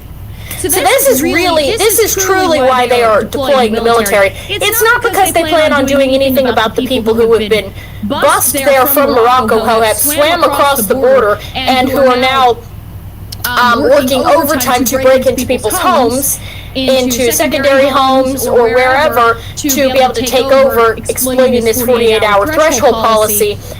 No, they're there to put down any resistance to that, or to make sure that they are monitoring situations like this, where it is patriotic Spaniards, actual Spanish people, who are marching through the streets, minding their own business. You know, I would say one word comes to mind: Belfast. Look at what they did in Belfast. I say that is a very good response. When your government hates you... Wait, what? Sometimes not encouraging nothing, I'm just saying, maybe this isn't going to work. Maybe they'll just deploy the police and tell you that you need to go home and be quiet. I don't think this is working anymore. I really respect what they did in Belfast. I really respect that. Not encouraging that. You do run a big risk if you do something like that. But, I mean, you also run the risk of, like, being killed and your homeland being taken over if you do nothing either. But I'm glad to see that the police have focused the full front of their assault on these people walking down the streets.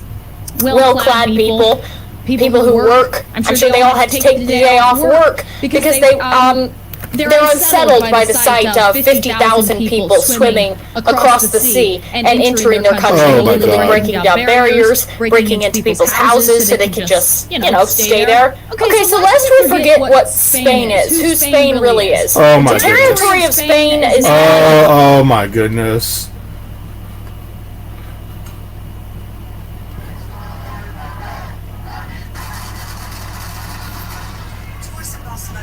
That's the funny thing about this. This is so funny.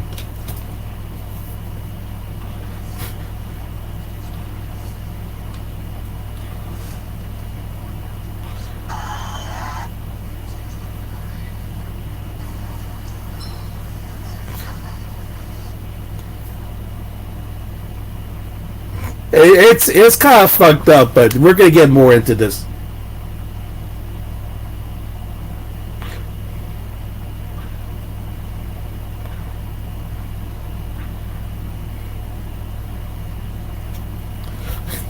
Like 195-ish thousand square miles. It's mainly made up of land on the Iberian Peninsula, and it shares borders with Portugal. To the west, it has France at its north, and there's this small principality of Andorra there as well. So that's kind of, its territory is really small right now. But at one time, they were really the first world power. Spain was the first world power for a long time. Up until like 1976, they had a massive territory. The amount of territory that Spain had, they laid claim to, was 5 million square miles. This stretched all throughout the world. It was not only Spain, but it was the Americas, from California to Argentina, even further up to the Pacific Ocean, with the Philippines and East Asia. And this was kind of the peak of Spain's territorial possessions. This was its peak of its power. So the 3 prior centuries before this peak is when all of this happened. This is when the conquistadors went out here. This is Cortez. This is Christopher Columbus. This is all of these people that created this world power, this superpower, which was Spain. So they controlled vast swaths of the Americas, Africa, various islands in Asia and Oceania, as well as territory in other parts of Europe. So at its peak, this is in 1810, the Spanish Empire covered 13 million square kilometers. So this is like 5 million square miles. All right? So it's the largest empires in history. Prior to all of this, however, and like somewhat in between, you have the Islamic conquest and reconquista of Spain. So this is when, like I said, the Ottoman Empire, the Islamic conquest went into Spain. So this all starts in 711 AD, when the Muslims, led by this one guy, I don't even know how to say his name, crosses from North Africa and defeats the Visigoth king. So this is a big famous battle. So this started really early, okay? There's fighting between the Christian kings at the time, between them, and they're going at it all the time. But they still essentially own or have conquered this whole swath of what is now Spain today. Moving on, so that's a long time. This is a huge amount of, this is a very long time that Spain was under Islamic rule. So in 1031 AD, the Caliphate collapses into smaller Muslim kingdoms. Then in 1085 AD, King Alfonso VI of Castile captures Toledo. So this is a major Christian advance. This is like one of the first breakthroughs that they'd had. So between 1236 and 1248 AD, Christians recapture a lot of the area. The only place left under Muslim rule is this Nasrid kingdom of Granada, and that's still under Muslim rule. And then 1469 comes around, and this is when there's the marriage of Ferdinand II of Aragon and Isabella I of Castile, which kind of unites Spain as this now massive Christian kingdom. 1492 comes along after this 10-year war, and the last Muslim ruler surrenders Granada to Ferdinand and Isabella, and this kind of completes the Reconquista. But I want you to look at how long this took. So you remember I mentioned 1492. So this is kind of when they win. They win it back. The Reconquista is complete after nearly 780 years, by the way. 780 years of domination by this Islamic Caliphate. So for 780 years, Spain was under Islamic rule. It had been conquered by the Islamists. Yeah. And notice how horny these people are when it comes to oh my God, Spain was conquered by Muslims. Oh, yes, Arabs, Muslims everywhere. Oh my God, yes. Oh. Okay, if there were okay, here's the thing about this. Okay, time out. First of all, they keep saying we're Christians. It wasn't the Christians.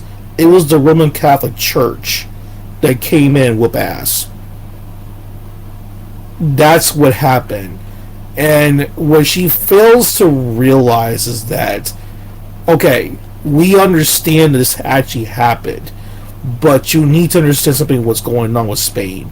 Okay, right now, their economy is fucked up since like the year 2000. Like, it's not been the same. Like, even when they had a right-wing government, like, they still had a fucked up economy. So, and here's Lily gets like, oh my God, the way but the thing about this bitch is that she got fucked by a military man. That's the thing I don't understand. Like, you had sex with one. Like, you know, you talk about they got conquered. You got conquered in the bedroom. Like, I understand this.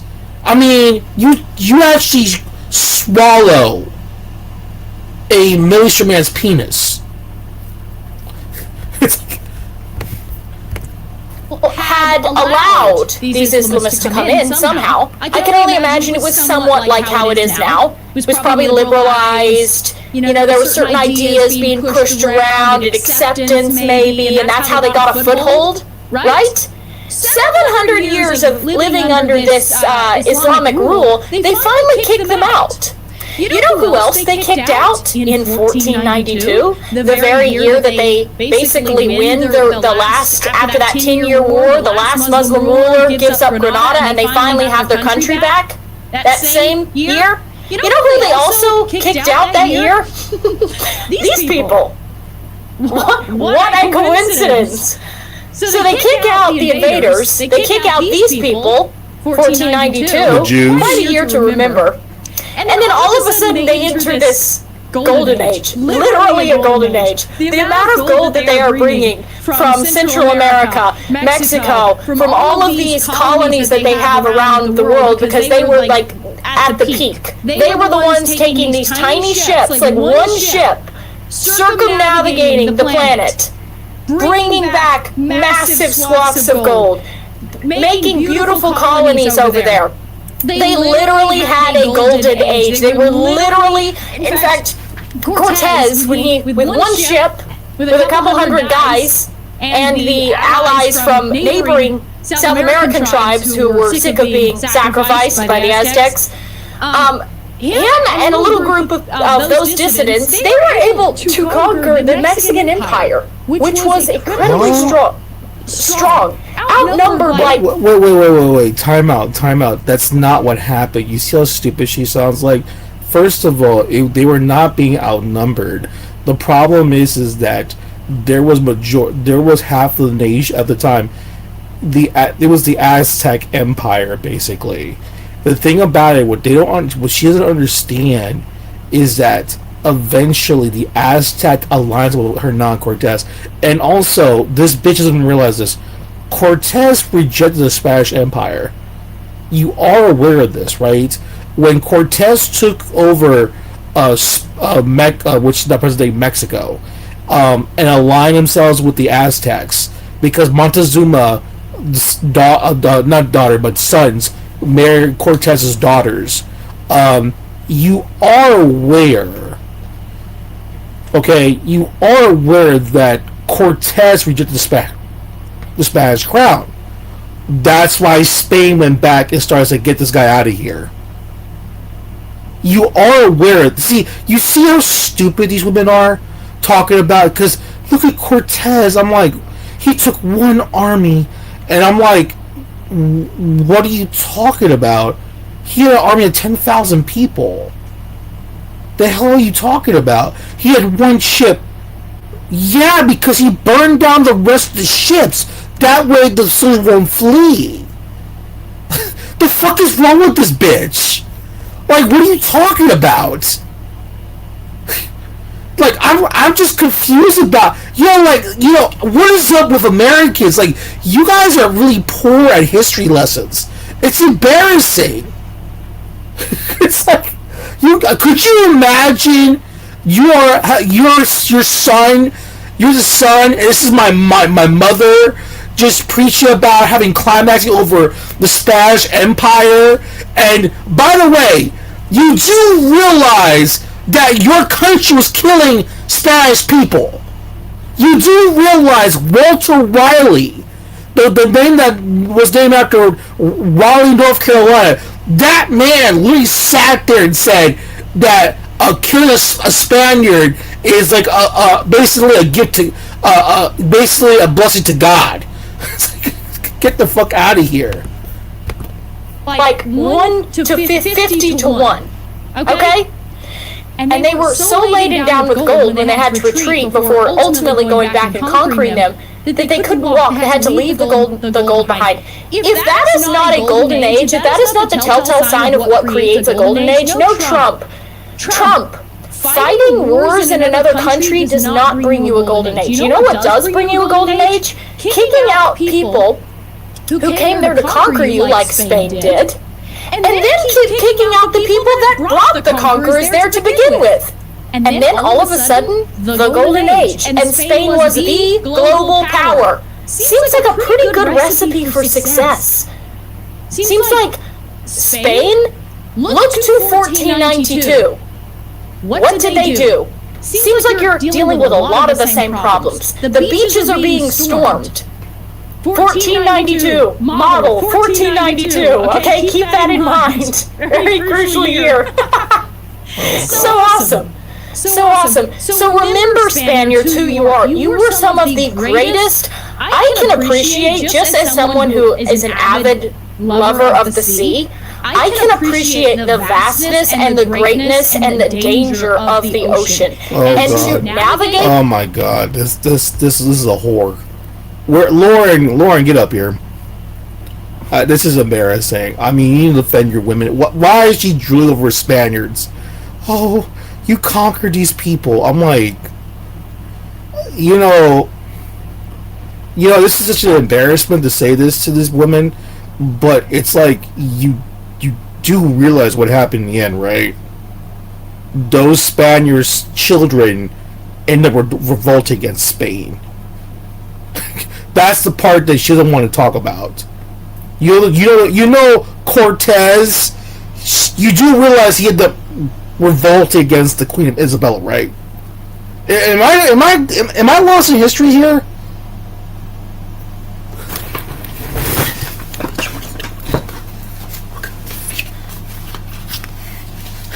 What is this? Oh, Spain. Oh my God. Look at that, Spain.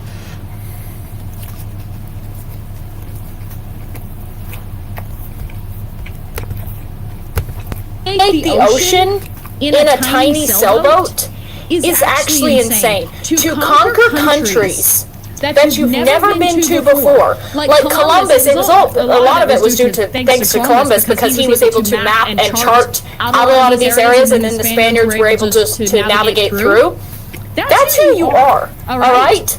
You can reconquer your country, but it takes 780 years to reconquer it, once it has been completely conquered. So you either reconquer before it's not too far gone, or you wait till it's too far gone. And do you have the mindset to be able to wait 780 years to take a country back and enter a golden age? Do you think your children or great-grandchildren, assuming you even have any, do you think they're willing to wait around for 780 years? Keep that in mind. That's why you cannot allow, it's like a cancer. It's so embarrassing to say this, but what is up with these white Americans glorifying Spain? Like, they got some weird fantasies about Spain. Lauren, she thinks, don't tell her the Spanish, was messing with the locals. Yeah, first of all, she starts saying that Mexicans hate, America, and they want to chop their heads off. But at the same time, she wants to say, I'm glad Spain conquered Mexico. but that's the reason why she speaks Spanish, is because of Spain. But yet she doesn't want Spanish spoken in the United States, which is glorified in Spain. And the funny thing about this is that the women who are against Spanish language in this country, these are the same women on social media that will literally learn Spanish, go to Spanish-speaking countries, and be a complete whore.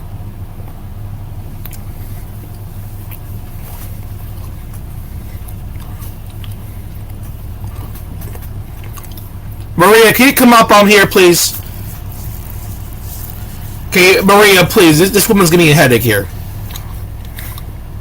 It's embarrassing. This Becky here is scaring me.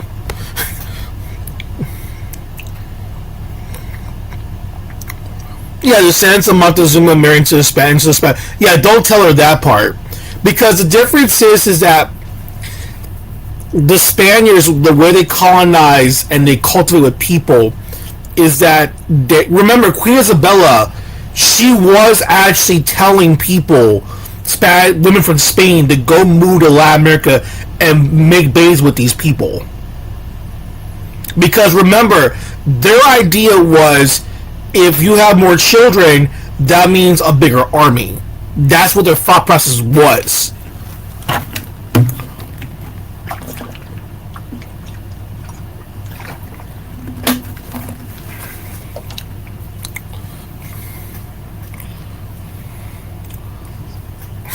I mean, I can't believe this. I mean, it's absolutely insane. Like, it's just the insanity of these people. Go ahead, Becky.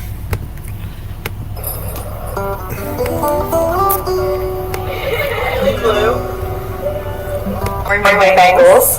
Wearing my bangles. Oh, and look guys, I'm wearing my bangles. That's right. She's wearing her bangles. Oh my goodness, because Maria will be in Spain, and she will show her ass and titties out there and bending over. I love Spain. You know something about these bitches? Women like Lily Gaddis. It is kind of weird. These are the same white Americans who will sit there and say, this is America, don't speak English, right? You know, that's what they'll say. Don't speak English, is America, you know, blah, blah, blah, blah. Right? But at the same time,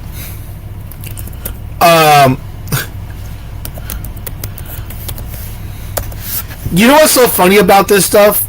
Is that the funny thing is that they will sit there, swear up and down like bitches, that Spain,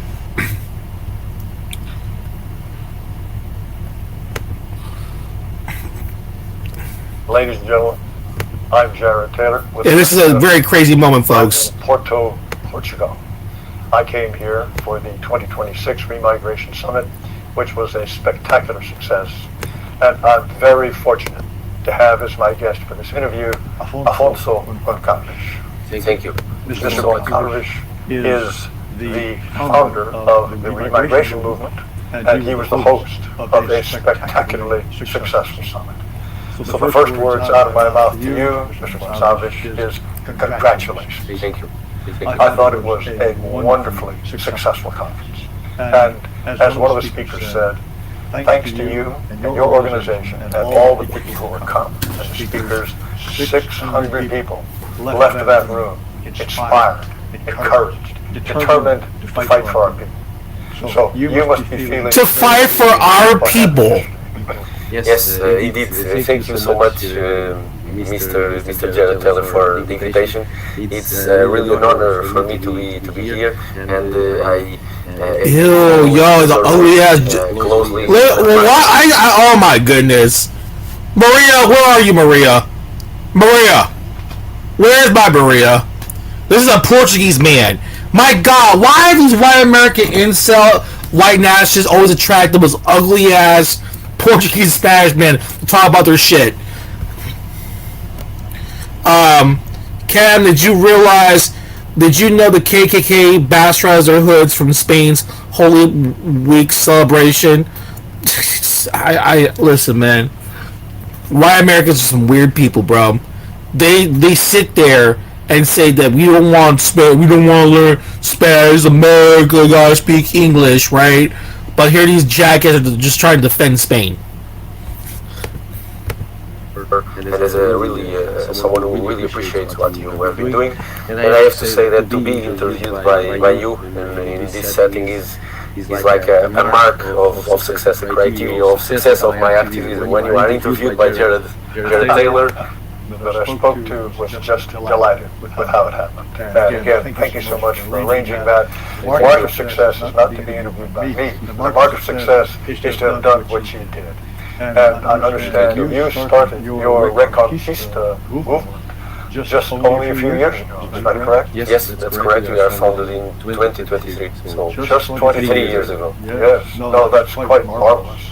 And you are now by far the most prominent Reconquista or identitarian remigrationist movement in Portugal. Yes, that's wonderful. We all assume, of course, that the name of your movement, Reconquista, harks back to the original Reconquista, and you're going to reconquer your nation for Portuguese people. Yes. That is the goal, and that is the whole myth behind our organization, our movement. And I'm sorry. I don't respect this motherfucker. I understand you're Portuguese. You wanted to go back to your homeland. This is what I don't understand about these weird people. Why is it that you are talking to white Americans about this shit? What the fuck do they know about fucking Portugal? Get these people out of here. If you want to be a white nationalist from your countries, get these white Americans out of your fucking faces. Get them out. Out. You got to go. They're such nosy people. They're just like black Americans. Nosy people. Like, we have to sit. I'm a black American. I'm going to sit down here, talk about the difference between Haiti and Jamaica. But no. Go back to your country. Go over there and fix your fucking problem. The same thing with white Americans. You got a problem in the United States. Why do you care about Portugal? This is what's embarrassing. And why when you pick these men, they come out fucking gay? Like, this dude was like a full-blown faggot. I mean, my goodness. With those pretty gay lips, he's like all excited. Oh, we're here today with this Portuguese man. Thank you, Jed Taylor. Thank you. With my horrible mustache, and oh my god, another thing too, get rid of that mustache, get rid of that shit. You look like you know what? They tried to reinvent themselves like there's some sort of like Hitler. No. If anything, it gets some Freddie Mercury vibes. You know, hey guys, how's it going, Freddie Mercury? You know, here, I'm the queen of the band here. Yes, I am. I am openly gay. I love gay sex. That's how they are. And this is what happens. You constantly have weirdos like this. His mustache represents Freddie Mercury. He's a closeted gay man. Reconquista was an historical event that happened during a lot of centuries, and that also shows us how much we need to be willing to sacrifice, because also what we have to gain or to lose if we don't sacrifice what we need to sacrifice was conquered over hundreds of years, over centuries. So this is what we're fighting for, is a legacy that took hundreds of years to build and to develop. And the Reconquista for me is very symbolic. That is our name, also our logo is very symbolic for this fight. And by the way, the Reconquista fight, that was, let's say, collaboration of the Portuguese and Spanish peoples, or what became the Portuguese and Spanish nations. This fight started with the Battle of Covadonga. As you know, in Asturias, in the north of the Iberian Peninsula, when the European peoples, the Christians, were cornered and isolated, and yet with a small piece of land. They conquered it all, century after century, battle after battle. And you know on what day that started, the battle? On the 28th of May, which is exactly the day that I arrived here in Porto for the Immigration Summit. And it's the same day of the nationalist revolution of Portugal in the 20th century that overthrew a leftist, socialist, a globalist regime and installed a nationalist regime. We have Wait, hold up. a real historic sense. Socialist, a globalist regime and installed a nationalist regime. Century that overthrew a leftist, socialist of the nationalist revolution the day that I arrived here in Porto for the Immigration Summit. And it's the same day of the nationalist revolution of Portugal in the 20th century that overthrew a leftist, socialist, a globalist regime and installed a nationalist regime. Oh my We goodness. have, like so many young Europeans today, a real historic sense of what is at stake. The things that our ancestors have. Our ancestors? Even What the fuck are you talking about? What ancestors? What ancestors? You're white Americans. You do not have the same history as this man here. He actually has a country, a language, which, by the way, you don't want in your own country. You're the same people that don't want Spanish being taught. You don't want the Spanish signs here, nothing. And then you sit there and oh, thank you, you're reconquering your land. But does that make any sense to these people? Does that sound stupid? Like, do you understand the logic, the retardation coming out of this white American male? How stupid he sounds, how dumb he sounds, and he's all giddy, he's all gay and homosexual over Spain and Portugal, like he wants to dick down this little boy. Get the fuck out of here. I came with the, you know, I'm so glad you young European man wants to reconquer your land. Oh my god. Oh yes. Oh my god. Get the fuck out of here. You're doing it, bitch. You're not doing the same thing. Go back to your country, conquer your fucking lands there. You're not doing that.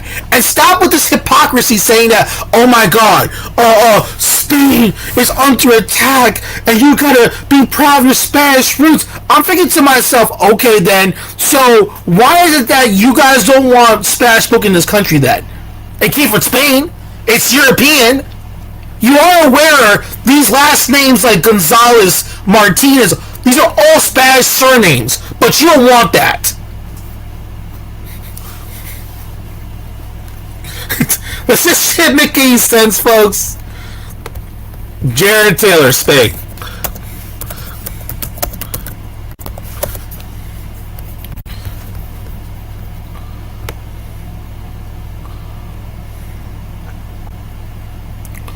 Oh my goodness.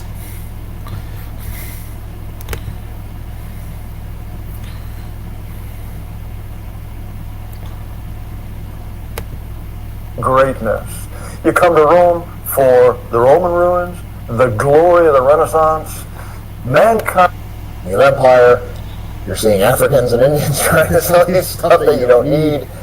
Does one inherently think of decline? Because when you think of Rome, you think of the glory, but one also can't help but think of decline. You know, I've been thinking about that the whole time I've been here. It's the same. Oh my god. Oh my god, these white Americans, man, they just, oh god damn it. They got this fetish for these people, man. Italy, another country. We're here at Rome. What a surprise. You're at Rome. What a surprise. Now, why are you at Rome? Why are you in Spain? Why are you being next to Portuguese people? Oh, I want to be around these people. Oh my god.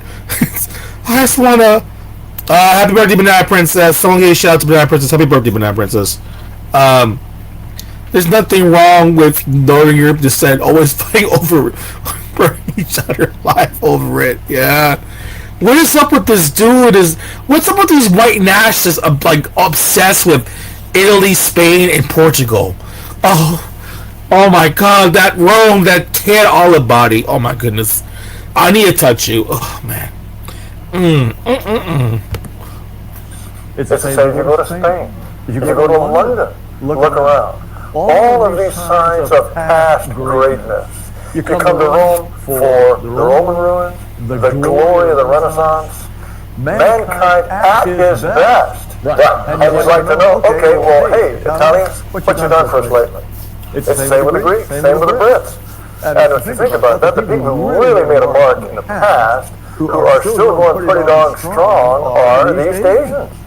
You look at China, they had a wonderful civilization, but they are not declining the way we are. It's really humbling to think about that. Yeah, the consciousness of decline, I think, is the most frustrating thing. I recall something Alex Kurdijic said a long time ago. I mean, I don't even know if he's in the movement or whatever, but he wrote something that always stuck with me, which was the idea of the West as a tomb, as a museum, as a mausoleum. And it's like, well, we're going to fight for Western civilization because we've got these ruins, we've got these paintings, we've got these things and everything else, and we have to preserve them. And we do have to preserve them, and that actually would be enough if it was just that. Like, that is sufficient reason. But what you want is something living, something like going forward. Like, this is what Yes, exactly. I agree with you. Yes, that is more Italians in Rome, not people like you. You're not Italians. Go away. There's nothing Italian about these people. You are no different from the little Bangladesh people selling Crocs. No different. You need to leave. Okay? I also with these white nationalists have this weird idea that I want to live in Spain and Portugal and rebuild. You sound just like the fucking Negro saying they want to go to Brazil and build with the black community. But no different. You're doing the same okie doke bullshit. Like, I'm sorry. It's like, oh my god, look at the Italians. Oh, what are we gonna do? What do you mean we? They ain't no fucking we. Oh my god, they think they're Italian. Like, we're the same people. We're the same. It's like ridiculous. It's embarrassing. No, you guys are white Americans from the United States. You guys got pushed out of Europe. That's the part that I don't want to say. You guys got pushed out. They didn't want you there. You are the leftovers. You are the Black Plague. We got the sick, the prisoners, the bums, the gays. Yes, a lot of gays. They're like, we gotta get rid of these losers. Send them to the United States, and that's why you're here. When the Scandinavians that moved to America, definitely North America, you think that they're educated, they're farmers. Yes, they were farmers, but let's be for real. These were not rich farmers. These were peasants that the people of those societies in Scandinavia did not want it. They're like, yeah, they're trash. You can have these bums. Now, these bums, these losers of Europe, eventually built their middle class. Took several centuries to where they are right now. And they should be congratulated. You know, you were a leftover year. They pushed you out. And you create your own. And that's great. But for some strange reason, white Americans feel like we have to do this for Europe. I'm like, you do realize why you're here in the United States. You are aware that Europe kicked you out, basically. They don't want to say it like that, but I'm telling you like it is. They basically pushed you out. They never cared for you. It's like the Italian Americans in the United States. They did not want those Italians in Italy. They kick out the mafia and push them to the United States. Why are there always Sicilians in the United States? Because Mussolini did not want them in Italy. They want them out. That's why they kicked them to the United States. I mean, come on. Are going to be. And when you think of Italian history specifically, what's so remarkable is that they basically did that successfully. And there actually came a point in Italian history, and I say this as someone ethnically Italian, so they're not pride in this. Oh my goodness. They looked at their past glory and they said, ethnically Italian, right, ethnically Italian. I'm sorry, there's nothing Italian about these people. It is gone. It is virtually, and this is the thing about white Americans, they don't want to accept this is the truth. They destroyed their own cultures. They came to the United States, they abandoned their languages, their traditions, their customs, and they absorbed themselves to quote unquote to be part of what they call white America, which to me is like a desert. They lost their ways, they lost their customs, and now look at them. They're a complete mess. They are a complete mess. They're in disarray, and this goes back to what I said before. These people need to stop worrying about Europe. Go worry home. Go back to your country. Rekindle those traditions.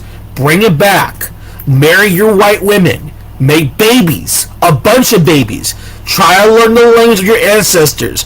Do something. Stop being lazy. There's so many apps on how to learn a language. Okay? These are all excuses. These people are lazy. They don't want to learn the customs of their culture. They want to glorify themselves just like they glorify this. Oh, we came on boats and pots of silver and gold. No, not what happened. Stop thinking this way. The only ones that came with pots of gold on a boat was the Ross people, the ones that run your country, the Anglo-Saxon Protestant people that still to this day, that started the 13 families that still run this country. Those are the people that are your masters. Those are the people that kill. The rest of the white population are a bunch of ingrained slaves. The hell are you talking about? Stop denying this history. And it just, I'm sorry, they sound like black Americans. The laziness is unbelievable. This has got to stop. I'm sick and tired of white Americans just being such weak people. Like, they can learn their culture. They can learn what happened to them. They can speak Gaelic and Irish. They can learn Finnish, Swedish, they're in Wisconsin and Michigan. They can do this. The Italian Americans can still learn Italian. They chose not to. They're lazy. They're weak. They're not proud of who they are. And we see this through their actions of today. Whether it be conservative or liberal, we see it through their actions. These white men do not like being white. They're trying to be outside their race. They're trying to be somebody else. Even these white nationalists, they don't like themselves. I know they don't. They sit there and fucking someplace in Rome, glorifying themselves of being here in Rome. They don't understand that your people are in the United States that need your help. We're going to fix the white poor trash in Ohio. They don't care. They want to spend all day fucking about Rome being conquered by the Bangladesh people. Why don't you focus about the fact that you have Ohio that's 9% white, full of half of their poor? Why aren't you not helping those people? Because you want to be probably white, you want to defend white people and white pathology, and our white people, we need a white rights group. Okay then, it starts at home. Why don't you go to West Virginia and go fix up the poor white trash over there? They don't want to do that. They don't. They don't care. These people do not care. I keep saying this again and again. White American males do not care about white people here in this country. They do not care. They never cared. All they care about is consumption. Now, since there's more and more people that are non-white, they're trying to reinvent themselves, not to, oh, look, I'm a white nationalist, look at me, and blah, blah, blah. And then, what a surprise, almost all your wives are not from even the United States. You don't tell white men to date the white men here. You notice that? Jared Turner says, hey, I want you white guys to keep marrying white women here in this country and try to have more white people. They're not even doing that. Because you know why? Because they feel the women here in this country are fucked up in the head. What does it sound like to you? It sounds like the black American man, what he's thinking in his head.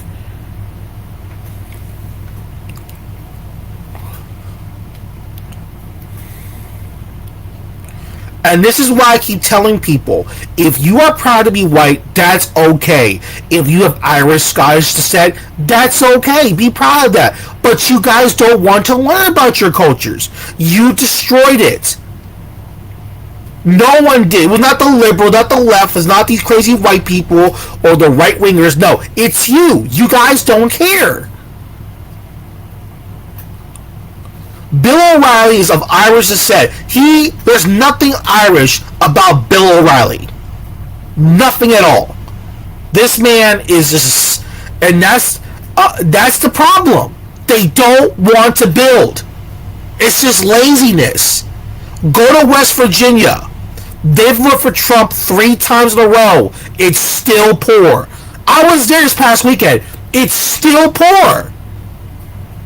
These men do not care about white people here in America. They don't want to build. They want to fix nothing. No. Instead, their idea of expansionism is the fact that they got corporations coming in, hiring quote unquote non-white people, building homes to wealthy people, and kicking out poor white trash.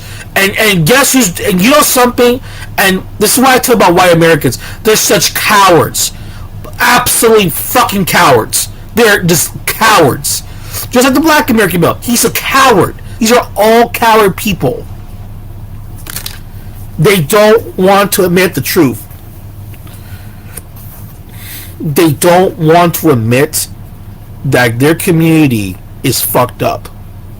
They don't want to admit that the white community in this country is dying off because of the negligence from the white American males. They want to blame immigration. It doesn't matter. You kick out 80 million of them. It doesn't matter. The population will still be in decline.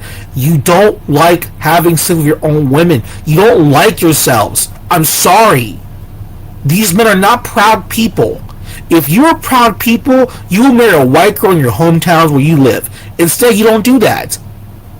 You have this fantasy that you're white nationalists. I'm so white, I'm going to get a wife from East Europe. A bunch of women that you can't relate to.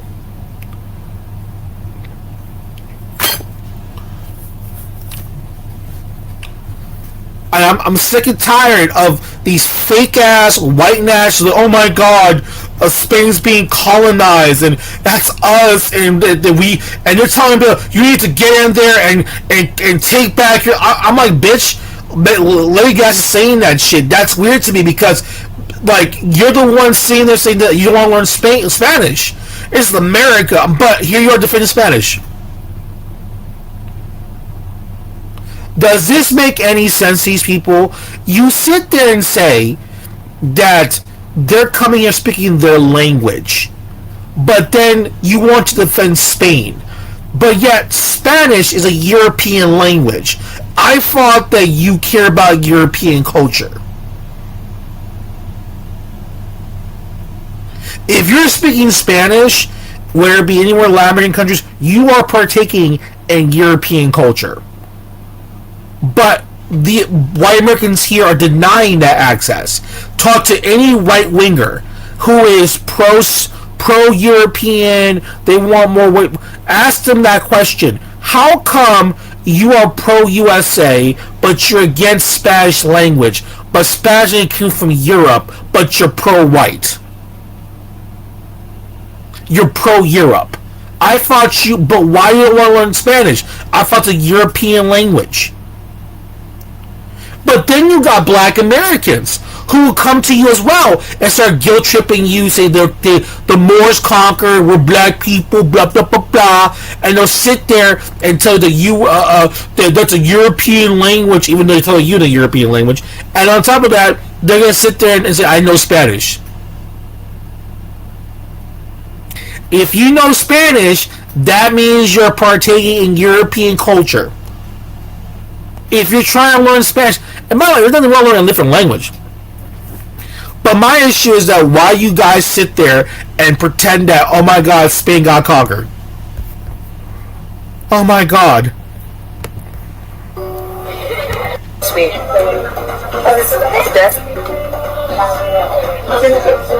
Cheers. Cheers. I feel like my dress is literally that emoji. You get me pissed off. Look at Becky right over here. Oh, look guys, I'm wearing my bangles.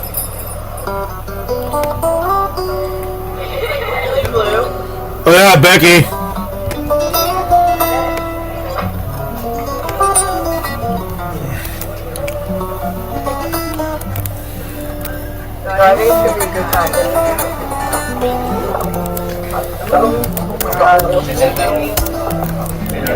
Nice. Look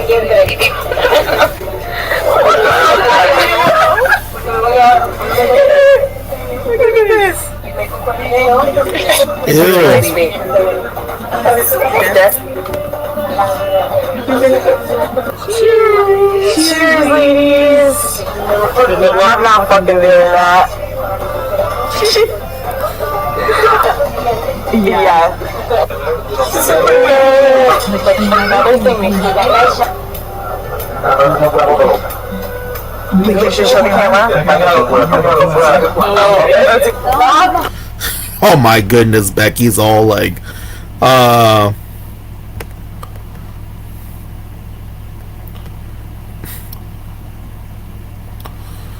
this is crazy about this, right? You don't believe me? Go look at this part. I remember this. Matt Walsh. Something called Bad Bunny. He's not American. He barely speaks English. Is it so much to ask that you give an American halftime show that you can understand that is performed in English? Like, is that so much to ask? Well, apparently it is. Now Bad Bunny has addressed these concerns from the fans. Demostrando que nuestra huella y nuestra aportación en este país nadie nunca la podrá sacar ni borrar. If you didn't understand what I just said, you have 4 months to learn. So that's his answer. He's going to be doing a halftime show in Spanish, and if you don't understand... Okay, see right here, Matt Walsh, right? He's talking about this, right? These guys will sit there and say, you gotta learn, it's America, you gotta learn English and blah, blah, blah, right? Okay, but at the same time, right, Matt Walsh is defending Spain. Matt Walsh will sit there up and down and talk about migration. And that, oh my goodness, we're being invaded. And you know what's so weird about this stuff? It is that, here we go again. Does this make country music is getting worse? Look at that. Oh my goodness. This is the funny thing about this. Country music is dominating. Here's why. Celtic background. That's funny. No, I don't want to see Baltimore Orioles. They suck this season. I don't want to see them. They suck. A couple of months ago, we delivered the obituary for rock music, a genre that was never going to survive the post-Obama cultural shifts in America, which punish experimentation and risk-taking, as well as anything that's important, to white people generally, while rewarding manufactured solo acts that are easier to market on social media and also much easier to manage and control. There's no doubt that the death of rock is a bad sign, and you might even call it a leading indicator of cultural decay in this country. Now, of course, some people, some conservatives especially, might argue that rock music itself was a driver of cultural decay, and in some cases, they might be right. But generally speaking, rock was, still is, where you can find it, a truly great art form, in my view. And more than that, it is an American art form. Rock was both a product of American culture and a producer of American culture.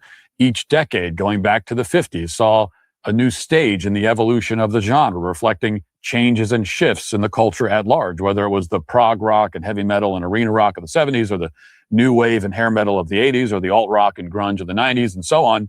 You can go back and listen to the rock music of a particular decade and come away with a better understanding of the cultural mood of that time.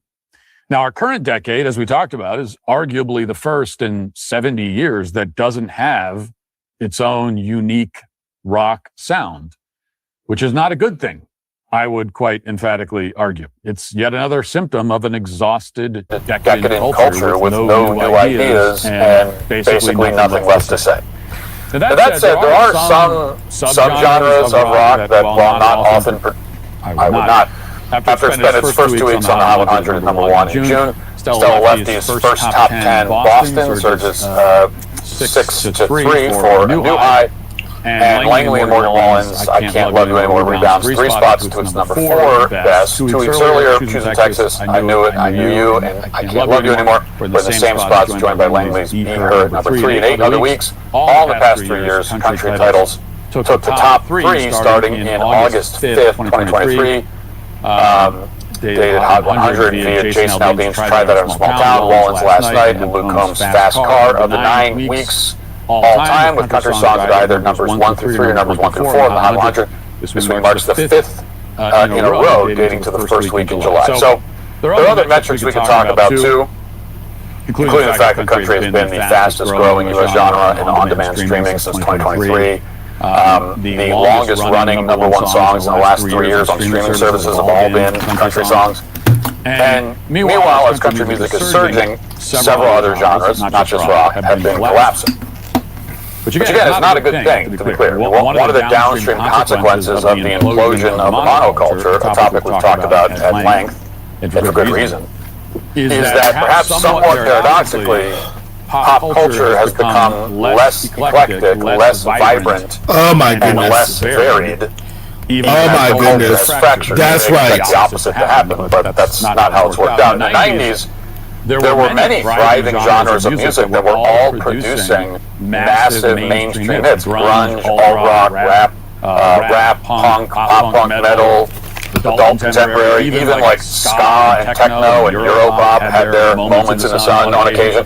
All of these genres and a few others you can name were thriving occasionally or frequently, depending on the genre. Oh my goodness. You know, Matt Walsh is all like, see right here, all these kids here, they love this shit. They love country music. Look at this.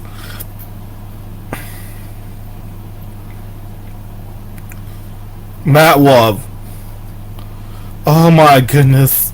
If you understand this culture, oh my goodness, dominating the world. Okay.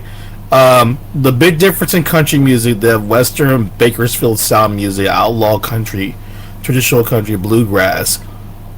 Rap is dead basically because of USA stopped funding it.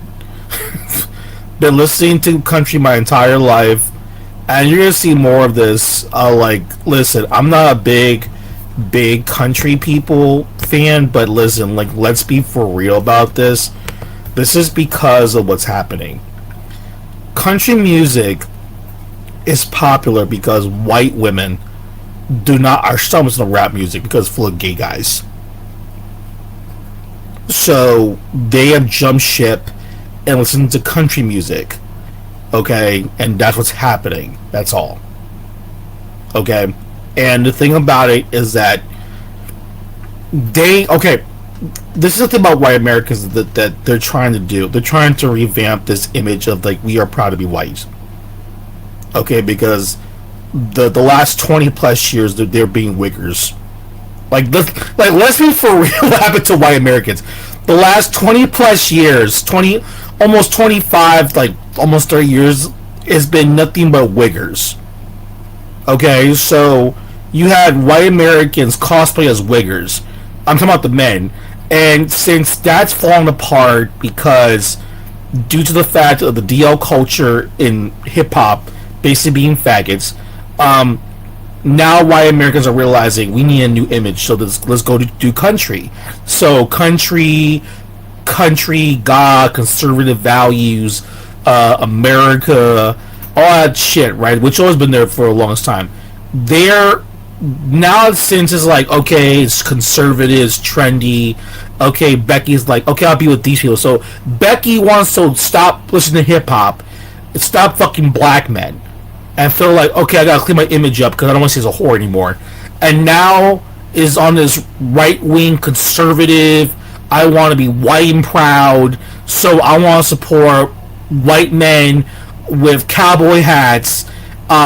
Jumping up and down, and I'm gonna be jumping up and down and saying that I'm probably Jesus and God and all that weird shit, and then go around and say that I'm cool to be American. which is fine. It's fine they're doing this. But let's be for real what's actually going on here. It's because the other genres are dying off. Pop is trash. American pop is dying off. Hip-hop and rap is full of DL culture. This is like the last stance on Americans. Because outside of country music right now, let's be for real, like, no one's listening to any American music. No one. Outside of these borders of the United States, no one cares about country music at all. No one cares. Barely anyone cares. Go over to Europe, people listen to country music. Like, America, like, no one cares. They don't care. Because things are changing. Everything's changing around. Americans act like they produce the biggest sounds in the world. Those days are over. Like, clearly that's all over. The fact is that Americans have lost their grip of reality. They're losing the audience, and they feel like, okay, we gotta rebrand ourselves and be all about country, patriotism, and proud to be Americans. When I know for a fact that majority of white Americans are not proud of being Americans. They're not proud. They're not proud, especially white American males. They're definitely not proud. So when I see this man with a cowboy hat dancing with the flag around him, being proud of being American, he's not proud of being American. Like, those people that go around waving the flag and drink themselves with the flag and wear a flag every day and talk about Jesus and God and I love this country, get out of here. Those people are the biggest anti-American of them all. Every time I see that, I see a closeted anti-American male. Because those people are not proud to be American. Taylor Sheehan, the director and producers of those dumbass series on Paramount Plus, Taylor Sheehan is very anti-American.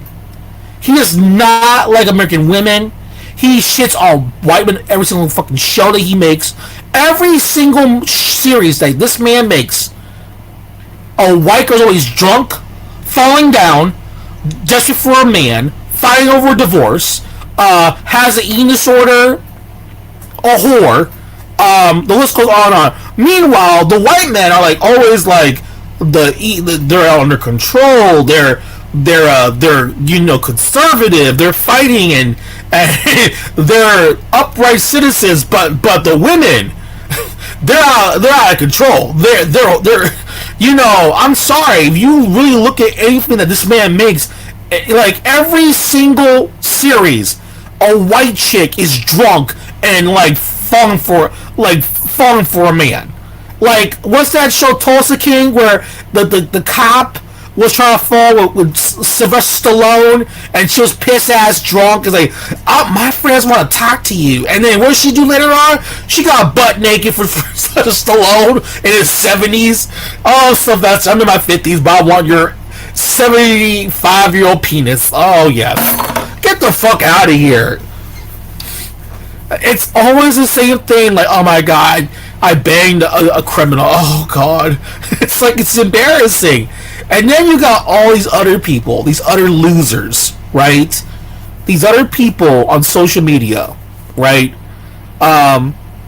Who are other people as well, like try to claim their country and love in America, and basically they're trying to, I'm telling you now, the country see they're trying to repackage as proud to be white Americans. And that's fine, that's cute. I find that adorable. It's not going to work. It's not going to work. White Americans are not proud of being white. They're not proud people. They're self-hating people.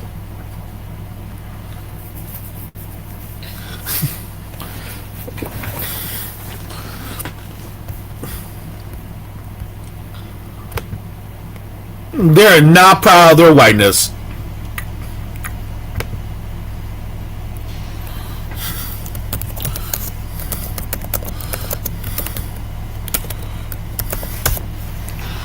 It's just embarrassing. It's just like, it's like, I'm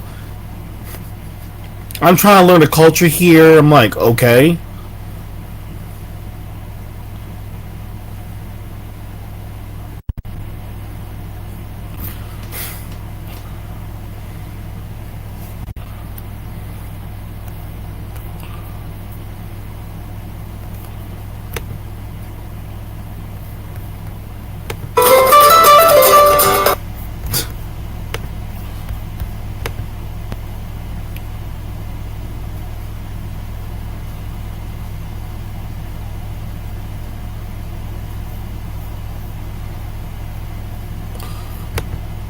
That's the funny thing about this. It's just hilarious, this conversation.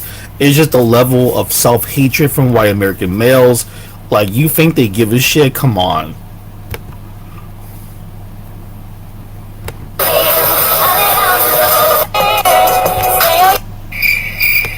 Watch this woman from Ceuta, Spain tell you it's an actual invasion. Take a look.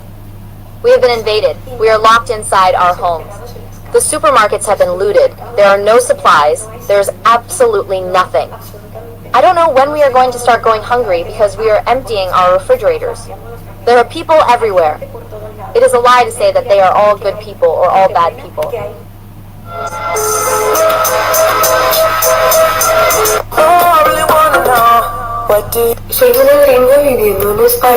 And this is something I'm gonna say this again. I'm gonna put this up here. Hold on a second here.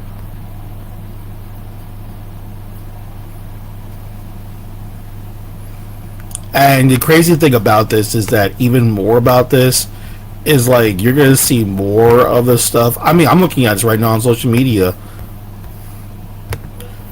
Oh my goodness.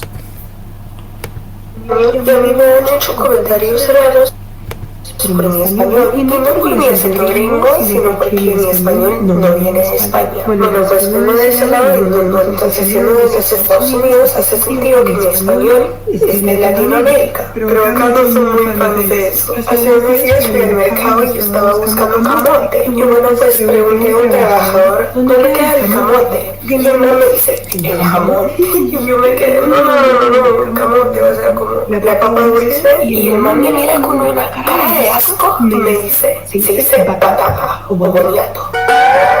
Yo me quedé.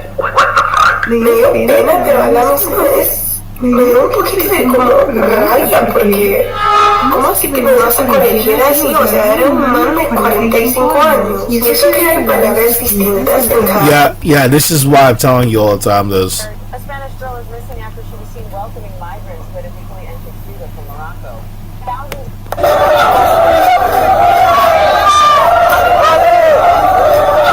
Mankind. Take a walk with.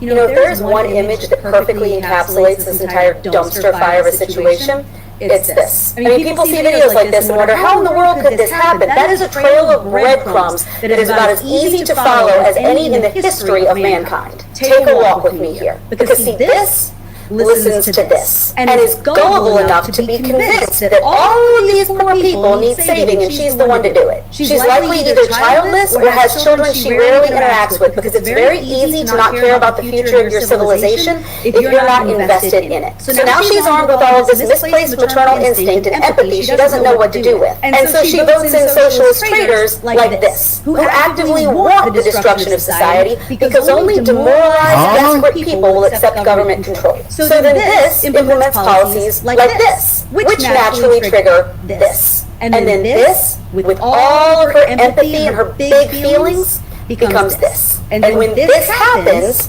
this ignores it. Because her life was never the point. She never mattered, she just didn't know it. So now she's dead, and this has taken over your country. And when people get upset about it, this starts throwing them in jail for saying it. And congratulations, this is how you've lost your country. Don't even need to write a book about it. It can be summed up in a minute-long bullet list. It's not even suicidal empathy at this point, it's suicidal stupidity. Stop being stupid and think with the brain God gave you. Because if you continue to buy the liberal line and keep thinking with your feelings, they will not save you.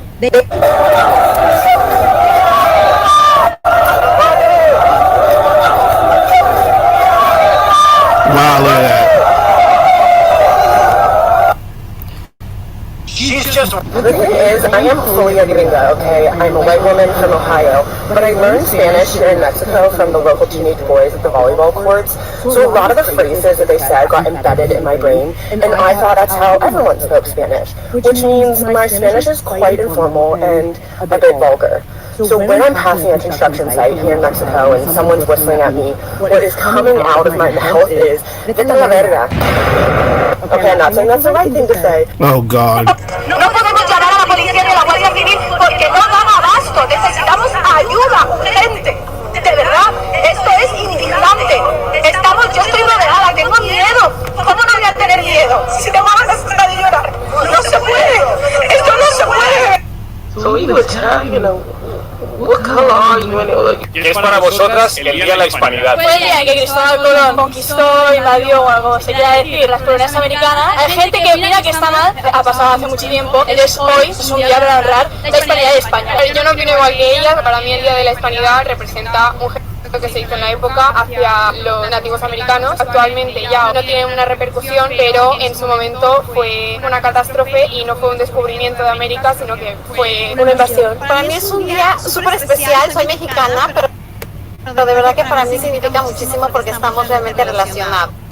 This is this is some weird shit going on. Yeah, they're shitting on like you know you're stupid, and I'm thinking, yeah. You'll see more of these videos coming up.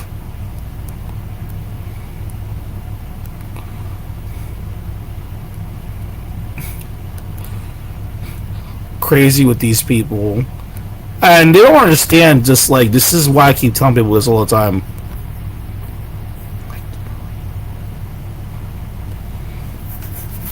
Like, this is why I keep telling people, like, it just gets worse and worse with these people, but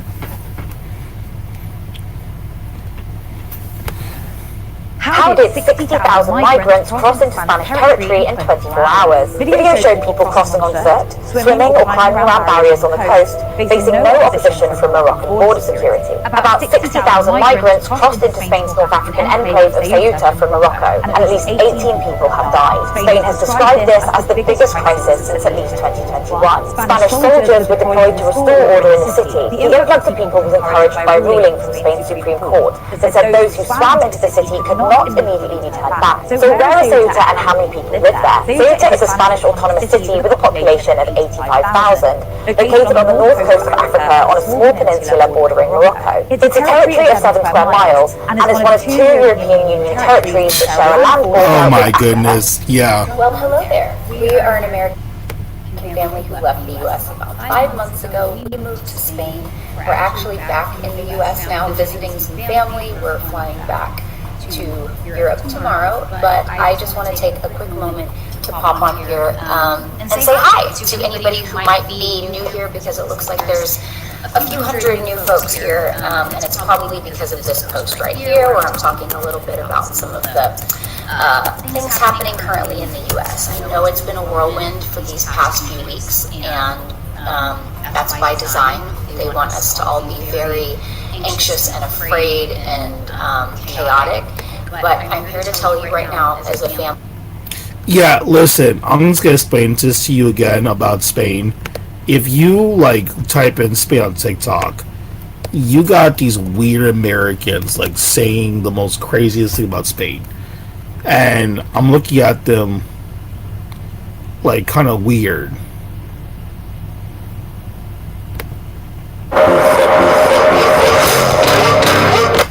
Let me see right here, Spain. I'm just gonna look at this. Hold on a second.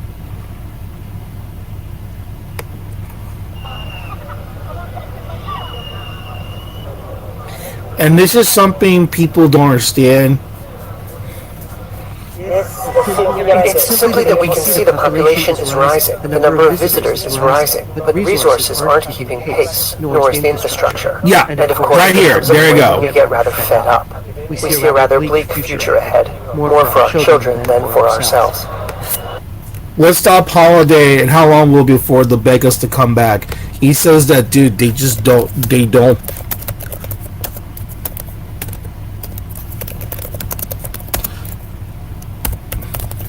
See, this is what we try to all talk about these people, like, you know, like, it's just like,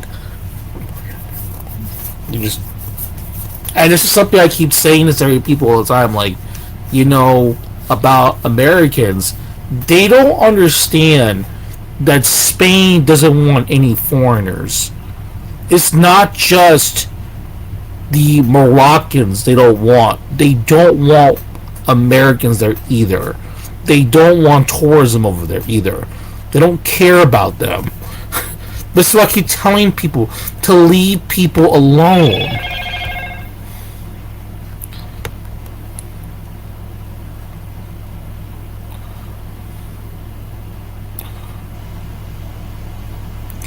It's crazy with these people.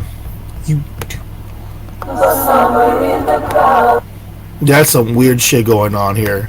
Was Donald Trump? We are watching Afterpage. Was Donald Trump right? Spain is dealing with another major surge in illegal immigration after dramatic videos showed hundreds of people swimming from Morocco to reach the Spanish enclave of Ceuta in North Africa. According to Spanish authorities, around 1,500 migrants crossed by sea in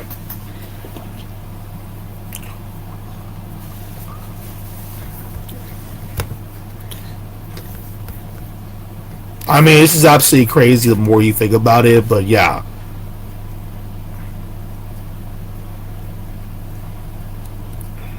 And you'll see more of this, you'll see more of these people coming in and out.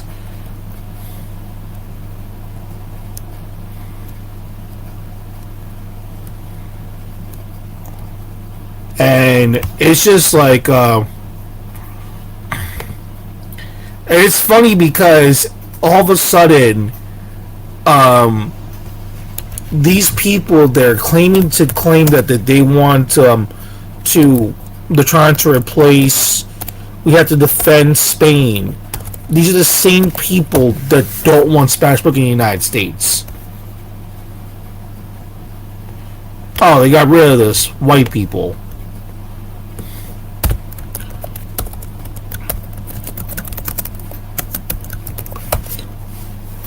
Like, it's just the most weirdest thing, right?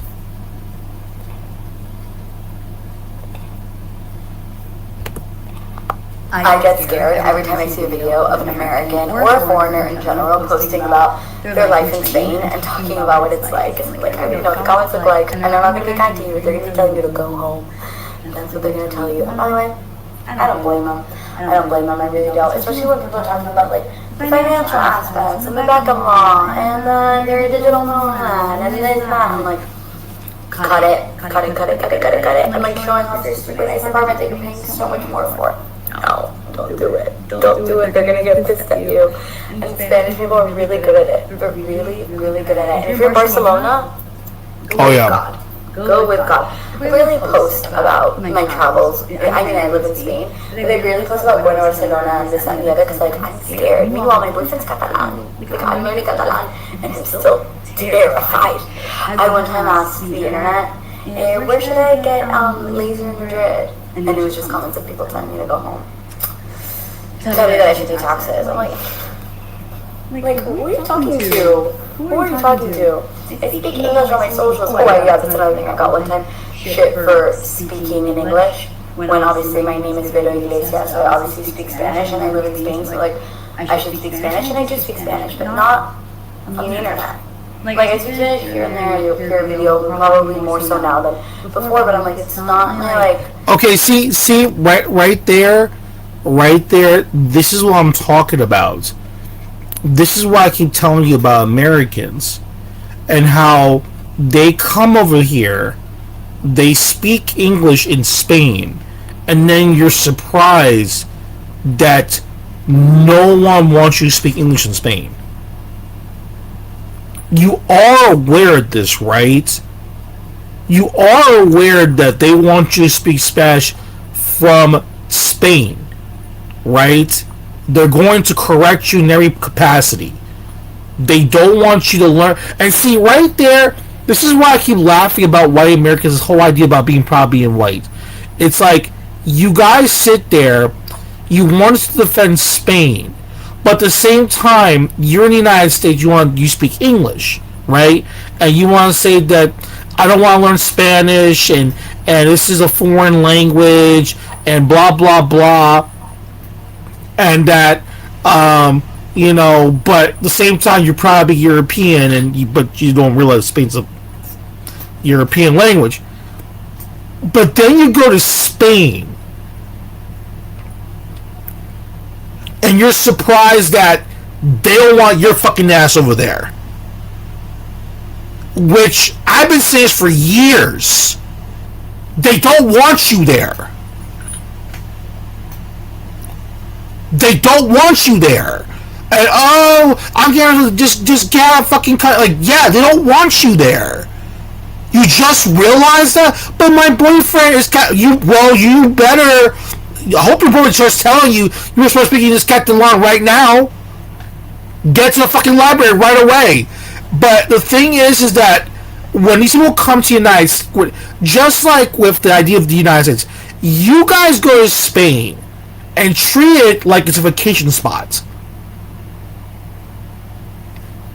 You guys go to Spain and say, I'm not those people crossing the border from Morocco and Equata and the Marilla and I'm not those people. I'm here living in Madrid, in Barcelona, and I got my papers correct.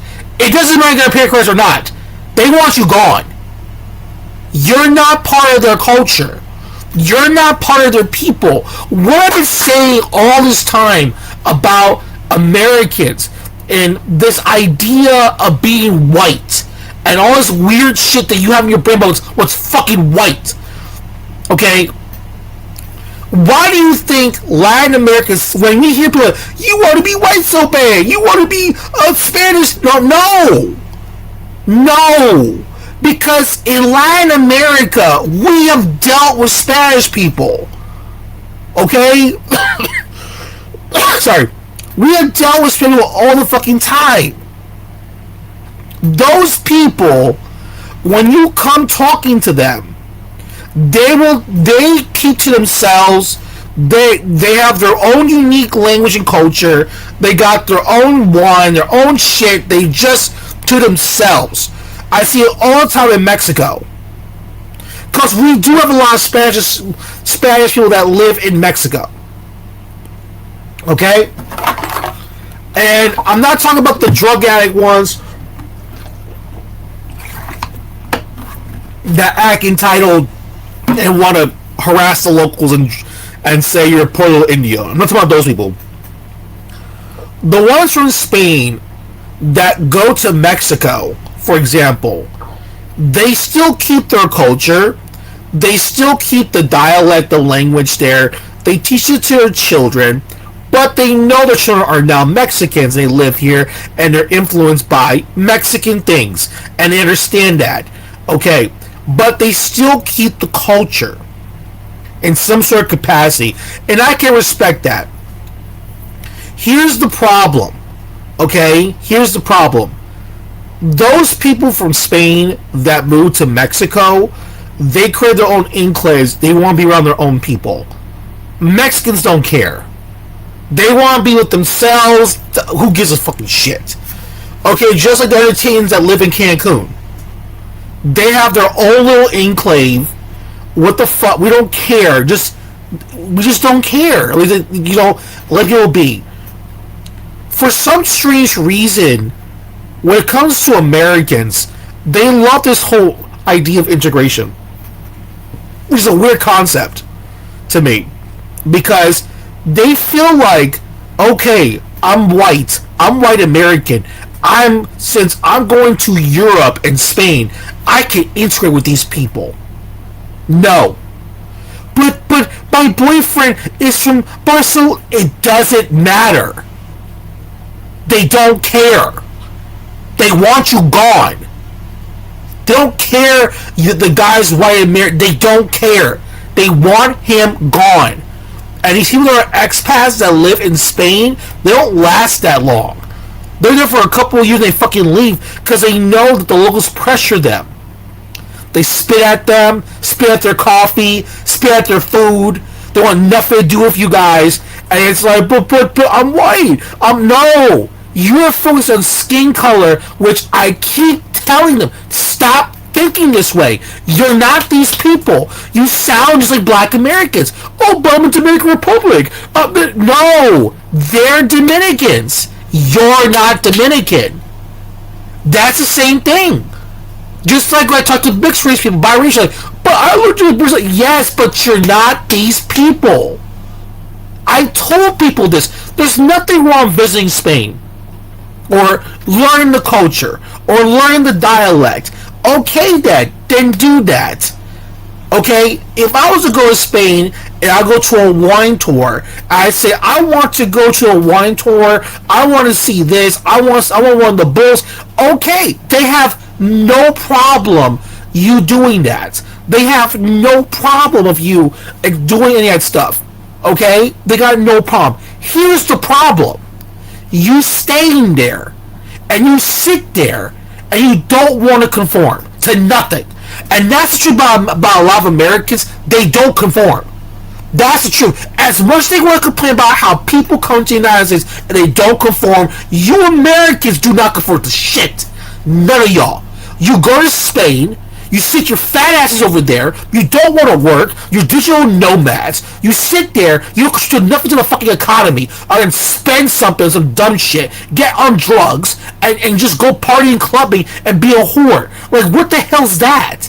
And you do it for years, and you don't have no, these are not people that are trying to, like, for example, it's not someone who is trying to learn about the novels of famous Spanish poets and authors and is trying to learn more. It's not someone that is trying to learn anything else. No.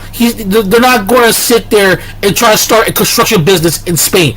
No, he does not that shit. They're there to be lazy.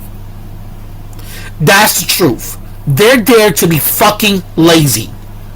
Because they think it's all vacation, it's all fun. No, it's not. Once you're gone, what you're doing is you raise the prices off, and this thing, you are no different from the illegals that are crossing over to Spain and Ceuta. You're no different. Just like they want illegals out of their country, they also want your ass out of the fucking country too.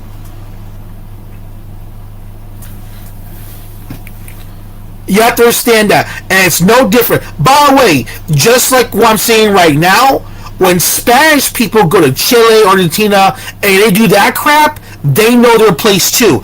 That's what we need to tell them. Go over there. You want your little enclave, go over there. But don't put your shit onto us. And guess what? They kind of, okay, I can see that. Yeah, I can see that. Spanish people, they're more reasonable in our countries more. They're like, okay, I can see that. I mean, yeah. Like, that's full of Mexicans. You want tacos. You don't want fucking Spanish food. Okay, I get you. I'll just, they understand.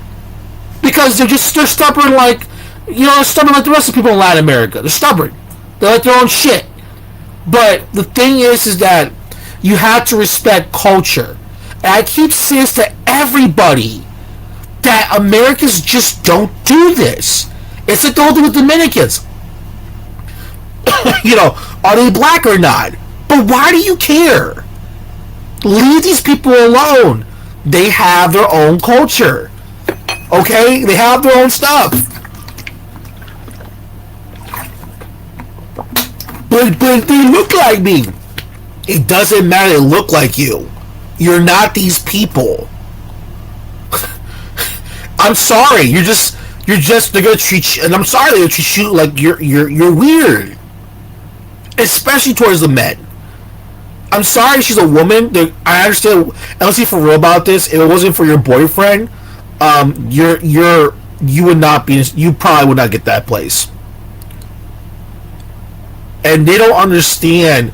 It's not about your skin color. It's your behavior. You guys just don't want to conform. It's the same thing with the Americans in Mexico. They don't want to conform. That's fine. But stop going around acting like, oh, you don't conform to the United States. I'm like, you don't conform to be Mexicans. You don't conform at all. In fact, you guys are the opposite.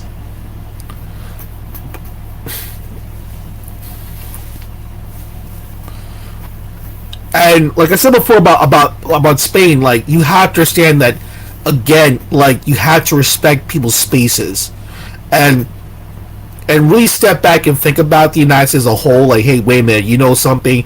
As much we're critical about, being white or what's white and black, just appreciate the fact that you have the one thing else about the United States is that they do try their best to accommodate everybody. And the thing about Americans, they're used to doing that stuff because, remember, they're a nation of immigrants, okay? But you're going to Spain. Spain is not a nation of immigrants. Italy is not a nation of immigrants. Okay, that's the part that you need to understand. That's the part of American that you gotta get out of your mindset. Because the thing is that now, yes, in hindsight, we should all get along. It doesn't matter where you go. We should go. You can live wherever you want. Yes, I'm the same boat with you guys with that as well. But the reality is, it doesn't work like that. This is why I keep telling people about the Spain and all that stuff, because you understand that while you're defending Spain doesn't want to defend you, because you guys, they don't care about Spain. They don't care about the United States. They got their own problem. That's why I teach about these white American males. Like, these people just have self-hate in their heart. I mean, come on now. Like, I spoke it when I was born until I was 3, whatever. It's a whole side thing, but like, I just prefer to speak in English. That's my preference. And if there was a Spanish person living in the U.S. and doing their content about the U.S. but in Spanish, I would be like, speak English. That would be a little problematic.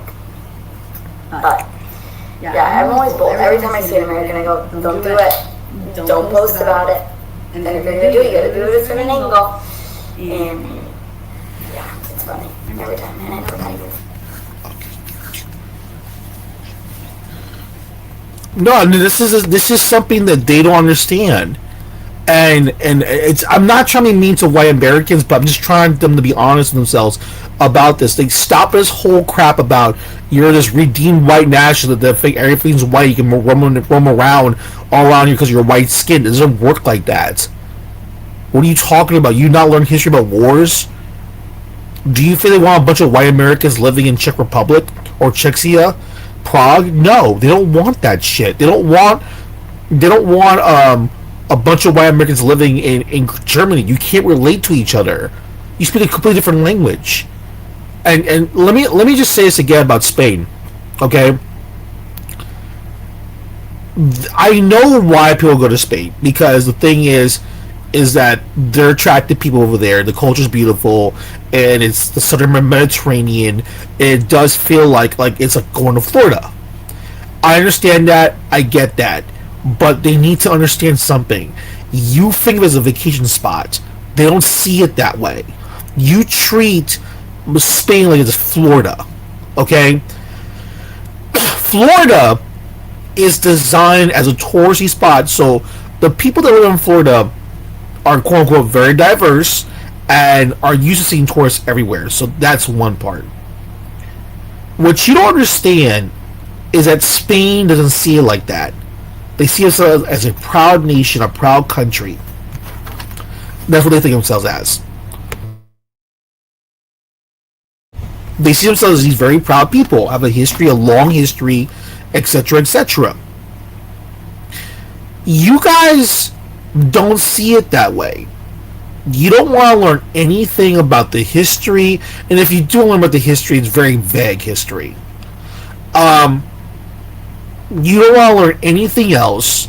The poets, the languages, the music, the customs. You don't want to learn about the artwork. You don't want to learn nothing about, the architecture designs. You don't want to learn nothing. The reason why I'm saying this to people is that when these people make videos of going to Spain, they want to pretend they're into the artwork and everything, and look at this and look at that. But when people see this, they all know right away that this is all fake. They can see right through your bullshit. You're there because you heard there's a bunch of good-looking dudes.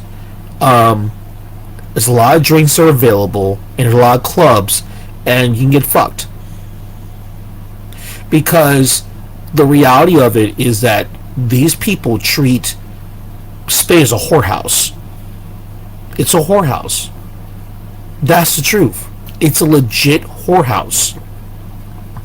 It's all about sex. It's all about doing drugs. And these girls and these guys, they wild out like crazy and party and get drunk and drugs, and then you wonder why people don't want to accept you people. and then you sit there and say, oh my god, look at all these illegals from Morocco and all these places, and it's an invasion, blah blah blah. What they don't realize is that you're also part of the invasion. That is the gringo invasion, as in you. They don't like tourists. They don't like foreigners. They don't like Romanian gypsies. They don't like Russians. They don't like... There's a list going... The only thing Spain really gets along with a lot is Portugal and Italy, and that's about it. They don't get along with any Albanians. They don't get along with Greeks like that. It's really just Italy and Portugal. And with people from Spain is that people from Spain, they kind of do respect like Latin American countries, because like they're realizing more and more, because since social media for this generation of kids, they're being influenced by like Latin American content creators, that it's kind of like, okay, y'all speak the same. So it's kind of like that. What I'm trying to say is they tolerate the people, not saying they're the biggest fans, but they just tolerate, like, you know what, you have certain the sense of Spanish influence in these countries, which is everywhere, of course, and they're like, okay, we'll accept this. But after that, it is like, because I talked to Spanish people before about this, they will tell me, like, when you go to parts of Mexico, there is a heavy Spanish influence. I can see through that, I can relate towards that. I cannot relate to a bunch of girls from fucking Canada or USA getting drunk on shitty ass wine that's from Spain, that's like cheap as fuck. They can't tell the difference what's good quality, and then then they want to get fucked. It's not the same thing. And I'm not saying that like every white girl wants to have sex or looking for sex, but it's not helping with that stereotype either, because there's too many white chicks that go to Spain to get fucked, to have sex, to get drunk in Ibiza, Mario. It's everywhere in Spain, and they're tired of it. They're like, no, I don't care about you.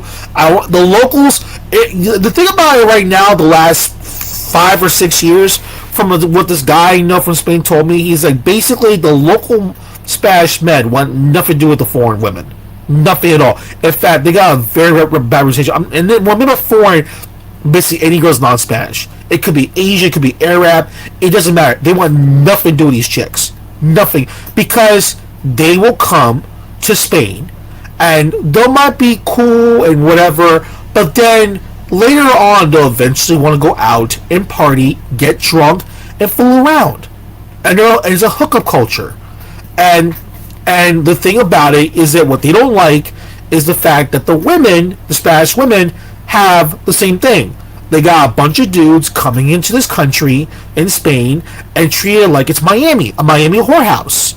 And these women are fucking around, and the local men don't like this shit either, because it's like, so you're fucking them, and it's like you're basically a slut, and then so you're turning out our women to be whores. That's what I'm trying to tell you. And this also the same thing with the guys. And guess what's happening to Spain? Spain now has Spain's adopting more Americanization or Western stuff, and then it was before. I thought it was all romantic. Well, yeah, because because remember, the more non-Spanish you show up to Spain, the more you're going to influence them. This is why right now, why do you think Spanish men are complaining about Spanish women right now, and vice versa? In fact, this is a complete repeat. In fact, from what I've been hearing and what I've been seeing with my own eyes, is that Spanish people are trying to marry people from Latin American countries, because the crazy part is that they kept their gender roles. They kept it. And the Spanish influence in these countries, they actually said they kept it. So they'd rather go get a wife, like for example, a woman from Spain would rather get a husband from Argentina, Mexico, or in Cuba. Go to fucking Miami. They'd rather get a husband over there The Spanish man, a Spanish guy would rather get a girl from even Central South America because it's like I'd rather deal with this than what's going on here in Spain because right now it's bad because there's too much of westernization going on in Spain. It's just too much. It's everywhere. People don't understand. It's everywhere in Spain, and people just don't like it. They don't like the westernization of Spain. They don't like this is the thing. They don't see themselves part of the West. They see themselves as a separate entity. Spain itself doesn't even think they're European like that. They see themselves as a separate entity. You know what I mean? This is what I'm trying to tell people all the time. Like, and they just don't want to. They just don't want to say anything.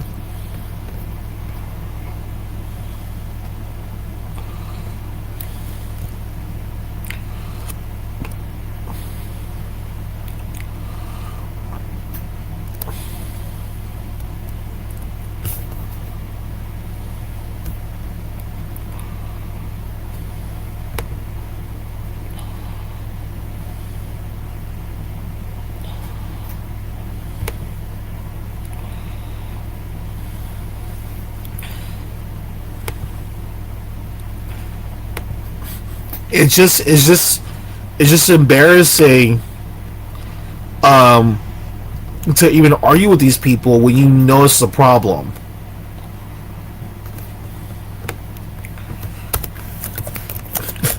Like that's just how because I'm not saying Mexicans are romantic people. I'm not saying that at all. But I was kind of surprised when they were saying this to me. Like, no, you don't understand what's going on in Spain. And by the way, everyone hates it.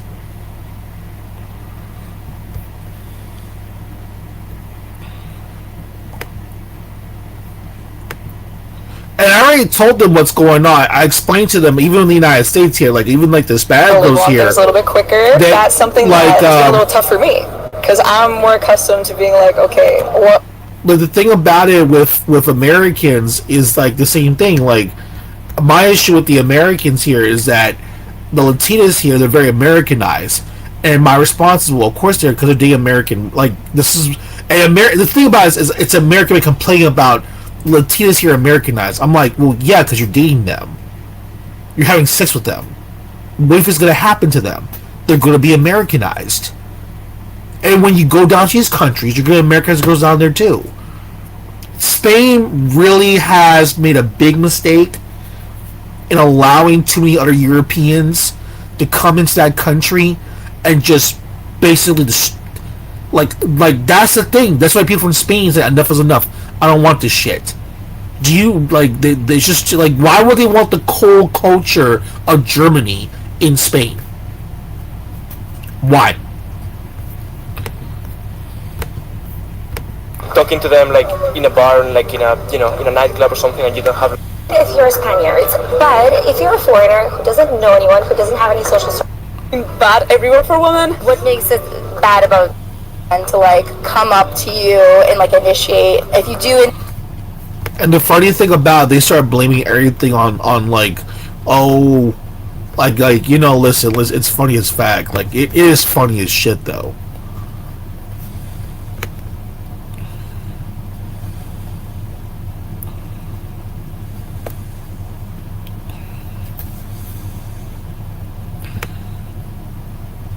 Like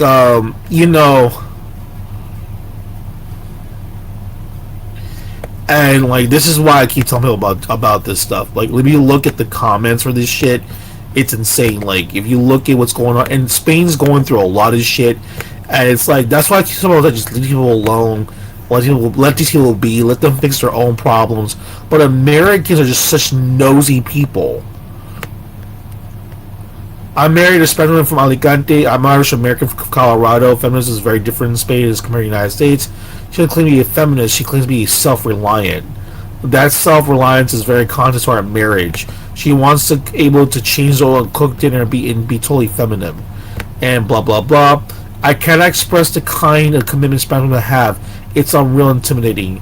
I said, yeah, because she dated because she knows that you're a bitch.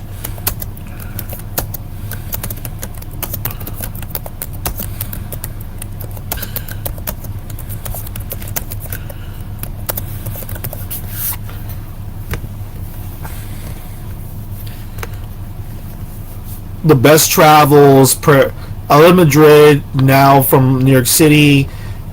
These are some of the worst guys I ever had to choose from here. I'm sorry, it's just really bad. Spending an hour getting ready to look pretty on a date, putting in effort just for them to show up without even wearing chapstick and not even offering to pay for your $3 beer, and still expecting sex. Bye.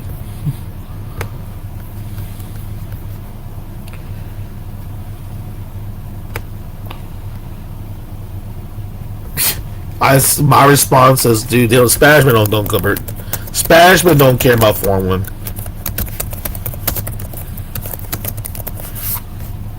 They really don't. Like, these guys really don't care about these chicks. Because they know that these... Listen to the thing about it. These women, they're going there.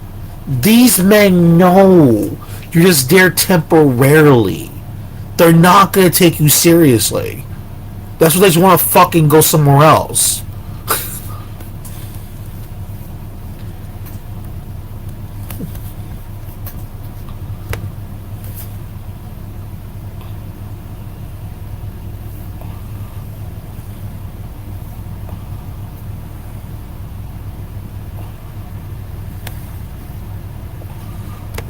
This is just a weird thing. Like, it's just like, yeah, those American women are exhausting. The whole country was built on chivalry. It went out the door. What the fuck? I mean, courtesy. I lived in Spain for 2 years. In my opinion, the men act like women, the women act like men. I grew up in a culture where men typically take the lead, so it's difficult for women to adjust. Sound like the United States. I'm Ukrainian. Show this video to a Ukrainian woman. They died out of jealousy and envy because we have a crazy society, and women of my country do expect that you'll pay for everything. Absolutely. In return, you could even conceive some complaints. That's absolutely not normal. That's why I prefer not dating with Ukrainian women, especially abroad. Okay, listen. I'm gonna say this again about this stuff. Okay.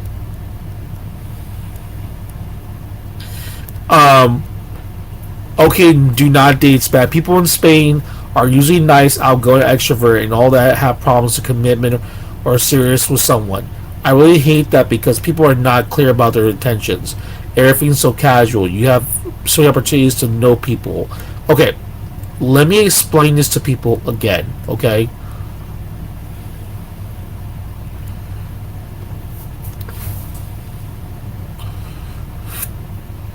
This is the thing about it.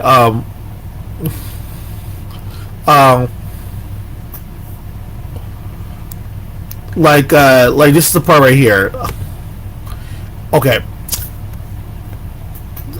The way I see it, these foreign, including Spanish men, are mad because Spanish men have a say in who they choose to deal with on their terms. These men are not settling, they're not obligated to. Just like men from any other country. Not even all these feminists pushing immigration in their country. The ball is still in the men's court. The men of Spain carry the power in their country, regardless of what's happening politically. And no matter what anyone thinks, men uphold the culture, not the women. Westerns don't understand this. Thank you. Thank you. This right here is what I'm talking about. This is exactly what I'm saying. This a lot of these Western men, they really are mammies to their mother's side of the culture. They always want to lie on the mom, because they want to do that because they can find an excuse to blame everything on the women. That's the mammy culture. Matriarchy is mammy culture. The thing that I've been saying for years is that the men have to be in charge, the men have to be responsible, and the man also has to take the faults of the community and society. That is normal as a guy. Okay? The thing is that the women that are very liberalized feminists over there in Spain, they're trying to mimic the Americans. The problem is that in Spain, the men there are very hard-headed. They're not like white Americans who are very docile and bitchy and moaning. No, they're very, very hard-headed people. And the reason why I say this stuff is very important. The people who are Americans, who are going over who are women, they feel, because they're so used to this stuff, they feel like they get in arguments a lot of the time with all these men and everything. No. At the end of the day, they decide who they want to go out with, who they want to have babies with. If they don't pick you, there's a reason why. Any discussion. And that's the thing. That's why I keep telling people. And they feel like they're intimidated. They feel like they're law. No. This is what I talk about Spain. Spanish men and Spanish people as a whole are very, very stubborn people. Okay? They're stubborn. And to break into their little circles, you have to deal with a lot of bullshit. But once you do, everything's easy. I got no problem with Spanish people. I think it's like whatever. I like their beer. I know their beer's very expensive in this country. I mean, I try their beer all the time. Like their beer's always expensive. Their food's okay. Like I like their cuisine. I love their wine. That's what they're known for most, is their wine or meat. But at the same time, people have to understand that this is Spain. This is their culture. This is the stuff they do. I keep trying to tell people all the time, that you need to learn how to respect cultures. And the thing is, you can sit there, look at it, but eventually you have to move on and go back to where you live. And this is why I keep saying to people, is that if you're not born and raised in these cultures, you won't understand this. Okay? The reality of it, that this is a very, very, still is, masculine society. It's a very, very macho society. Still. As much as we're going to push a lot of westernization onto Spain, it's still a very macho society. It's never going to go away. And eventually they're not going to deal with this shit. They're going to what's going to happen down the road is that Spain's going to get out of the EU. And Spain's eventually going to contact their ex-colonies saying, listen, we'll work together, we'll make money together, we'll do trade together, we need to work together because, hey, I just want to get out of here. And the thing about the people that live, that are like literally like, they're from different, they're in Spain, they're traveling, or probably even live there, they're immigrants.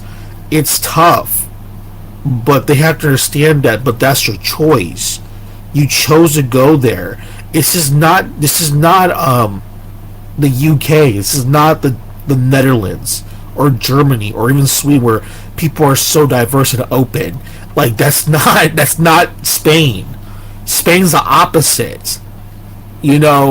Italian the same way too. They're not open to it at all. They're very stubborn with their culture. So the Portuguese are very stubborn.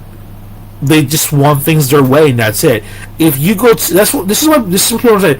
Why do you think people, when they do immigration to Europe, why do you think they go to countries like Switzerland, the Netherlands, countries like the UK, Ireland?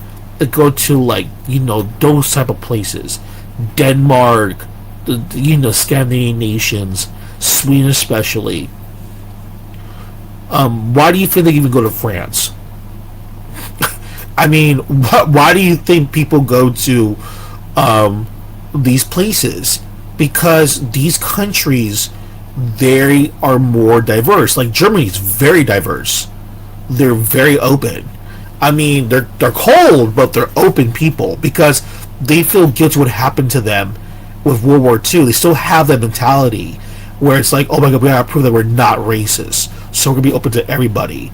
And if we do come back this whole nationalist oh shit, the Nazis all over again, and they feel bad about that. That's why if you go to Germany, is more open. The UK is more open. Netherlands is more open society. And that's why a lot of these people, when they travel to these countries and they live in these countries and live in Europe, they go to these places. The UK, like I don't know why American women go to, like, not the women, but I don't understand why they just don't want to move to like these other places instead, where they're more open and are very similar to Americans. You guys go to Spain and Portugal and Italy, where those people are very roughneck people. And I keep saying, I'm not trying to listen. I've been harsh on Americans. I think they are stupid, but I'm just saying this because I don't want to be mean to people. But it is the truth that when you guys do go to these countries like Portugal, Spain, definitely Spain, like, you guys treat it like it's a whorehouse. And this whole thing about, oh my god, like, they're coming over the border and all that other stuff is a joke.